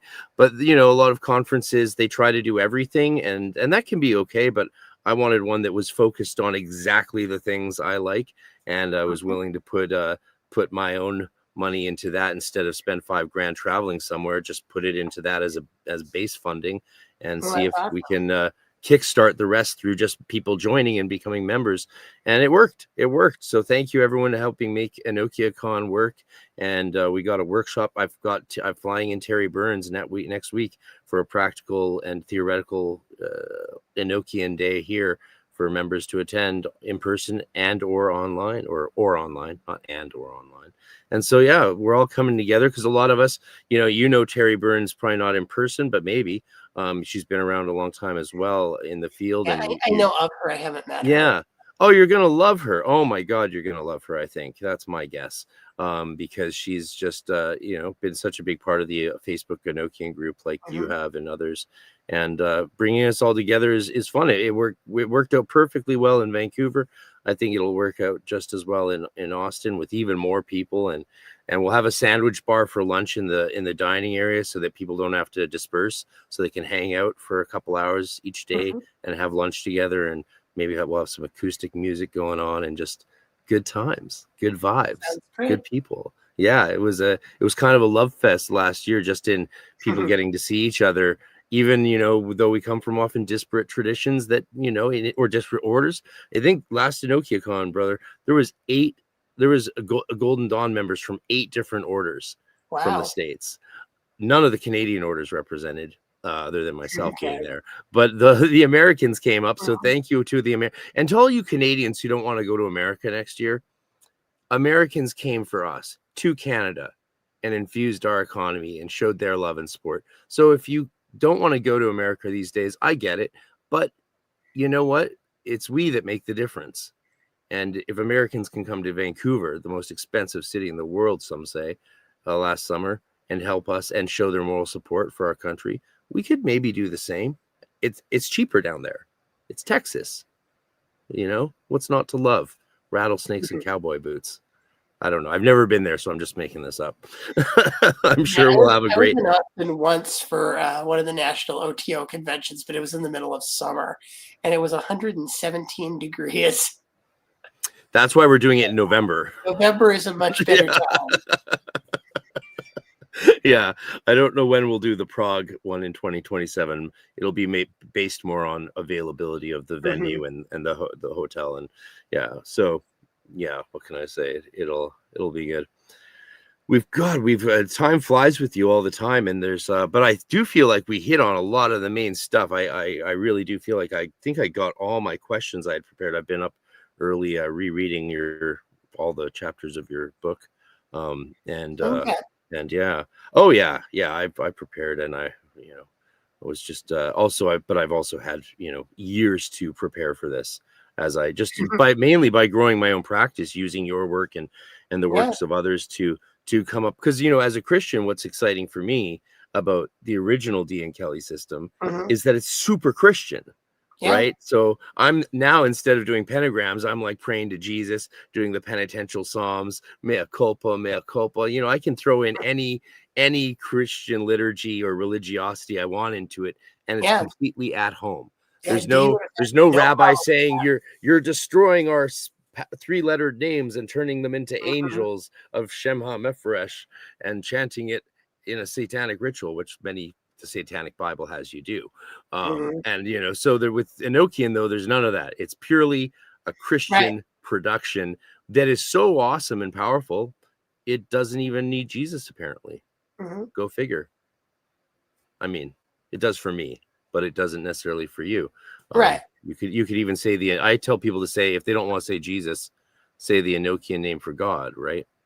Well, That's yeah. And I mean, yeah. I outlined in my book, you could approach it from a thelemic perspective too. I mean, much of the material in thelema comes out of Crowley's experiences in the vision of the voice. So there's definitely a lot of overlap. But yes, you could approach it from a Christian perspective. You could approach it from a thelemic perspective. Both perspectives are valid. You go out of your way in your books, in fact, to incorporate the Christian and Mhm. Golden Dawn sort of perspectives for the practitioner, which again is what I think shows your adepthood as a magician and as a teacher, because you are, experienced enough to know that these showing varieties of approaches is what really is Mhm. Yep. going to benefit people the most. Instead of saying this is the best way, you have to see it the way I see it, and if you don't, it's all in your head. Yeah, I find that so ridiculous when there are so many different places you can wind up reading the D diaries, just because there's so much interpretation required that people, they come up with their interpretation and they decide my interpretation is the right one, and anyone who disagrees with me is just wrong. It's like, it's not a good approach. Test it. No, If you got data that supports it, great, but just declaring that is silly in my opinion.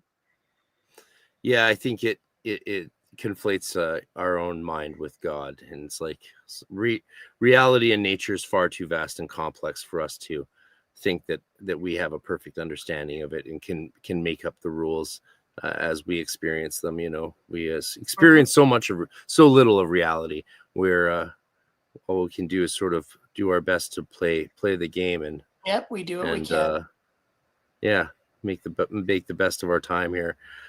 Well, thank you. I think that's all the questions people have, and we've done a great job here, brother, today. Some good Monday afternoon labor of Awesome. sharing our fraternal love and joy and passion of magic with the world, and Yeah. that's all we can ask for. So, Had a great people, time as always, and yeah, I'm happy to come cheers. back anytime. Just get in touch. Yeah, well, we could definitely. There's a few things that I'd like to read more on some of the Dean Radin, you know, Okay. once I read Dean Radin more, his new book and the Kaczynski book, I'm still Mm-hmm. getting used to saying his name correctly. Yeah, As well Kaczynski. as It's a Z, yeah, not a CH. It's Kaczynski. yeah. Yeah. Well, he pronounces it Kaczynski. I just heard that on all the Oh, interviews he's okay. done. Yeah, crazy Polish names. Apparently, like Liszewski, the big Liszewski author. Yeah. Apparently, his name's also pronounced like Lichursky or something like that. I don't Huh. know. And what do I know? I'm not Polish, but yeah, we'll let them say their names however they want, of course. So, I don't know what else to say, but I don't want to let you go because this is so much fun. But all good things must come to an end, and this is not an end, just a brief pause before we have Right. some more fun. So, thanks everyone. Scott, you're the man. God bless you. It's just great to have you out there in the world doing your thing. And holy moly, is your Enochian Con workshop going to be absolutely It should be fun. I mean, yeah, some people are going to be upset the Of second they see course. the title. Of But course. that, perfect. Thank you.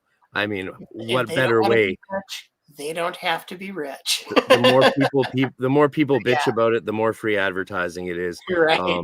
And one thing it's worth saying, magicians like you or I or any of us who've been doing this a long time, we don't actually, people often think that we tend to take a lot of risks. I've heard a lot of people have said that to me. They're like, so you must take a lot of risks and do a lot of dangerous stuff. I'm like, no, like the training actually means I'm not inclined to do that Oh because I yeah. know how bad it can go. Just like when someone was asking about, were you lusting too much for results? Like, most of the Golden Dawn techniques I do as an adept, like they don't even work if there's lust.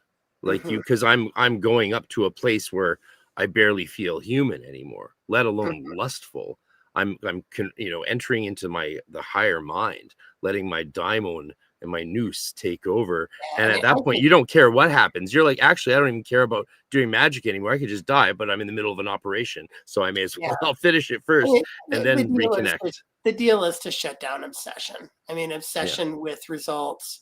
You know, you want to get results, but being obsessed with it while the thing is going on, yeah, is detrimental. Yeah. That's not to mean you shouldn't repeat operations and like your devotional magic. Don't just do that once a day. No, Do it 3 times a but day. but design it ahead of time. So it's like, yeah, you could do a thing. I'm going to do this for the 7 planets for the next 7 days. I'm going to do this operation. Okay, but if you're like, oh, I don't know if it's working, I'd better do it again, you're getting yourself into trouble at that point. It has to do with design up front as opposed to like kind of trying to amend it on the fly, in my experience. Very cool. Yeah. We will definitely do this again, maybe even before the conference, since the conference is Yeah, almost a year away. love to. But folks, go to arcaneresearchsociety.com, subscribe for emails. Otherwise, you won't get notified of some very key stuff. Go to Scott Stenwick's blog, ananiel.blogspot.com. I'll put it in the show notes underneath. Thank you, Scott Michael Stenwick, for all the work that you've given to us magicians. And it's just, you're a gem. You're a treasure. I'm very glad you exist out there. You're Thank very you. welcome. Thanks for having me on.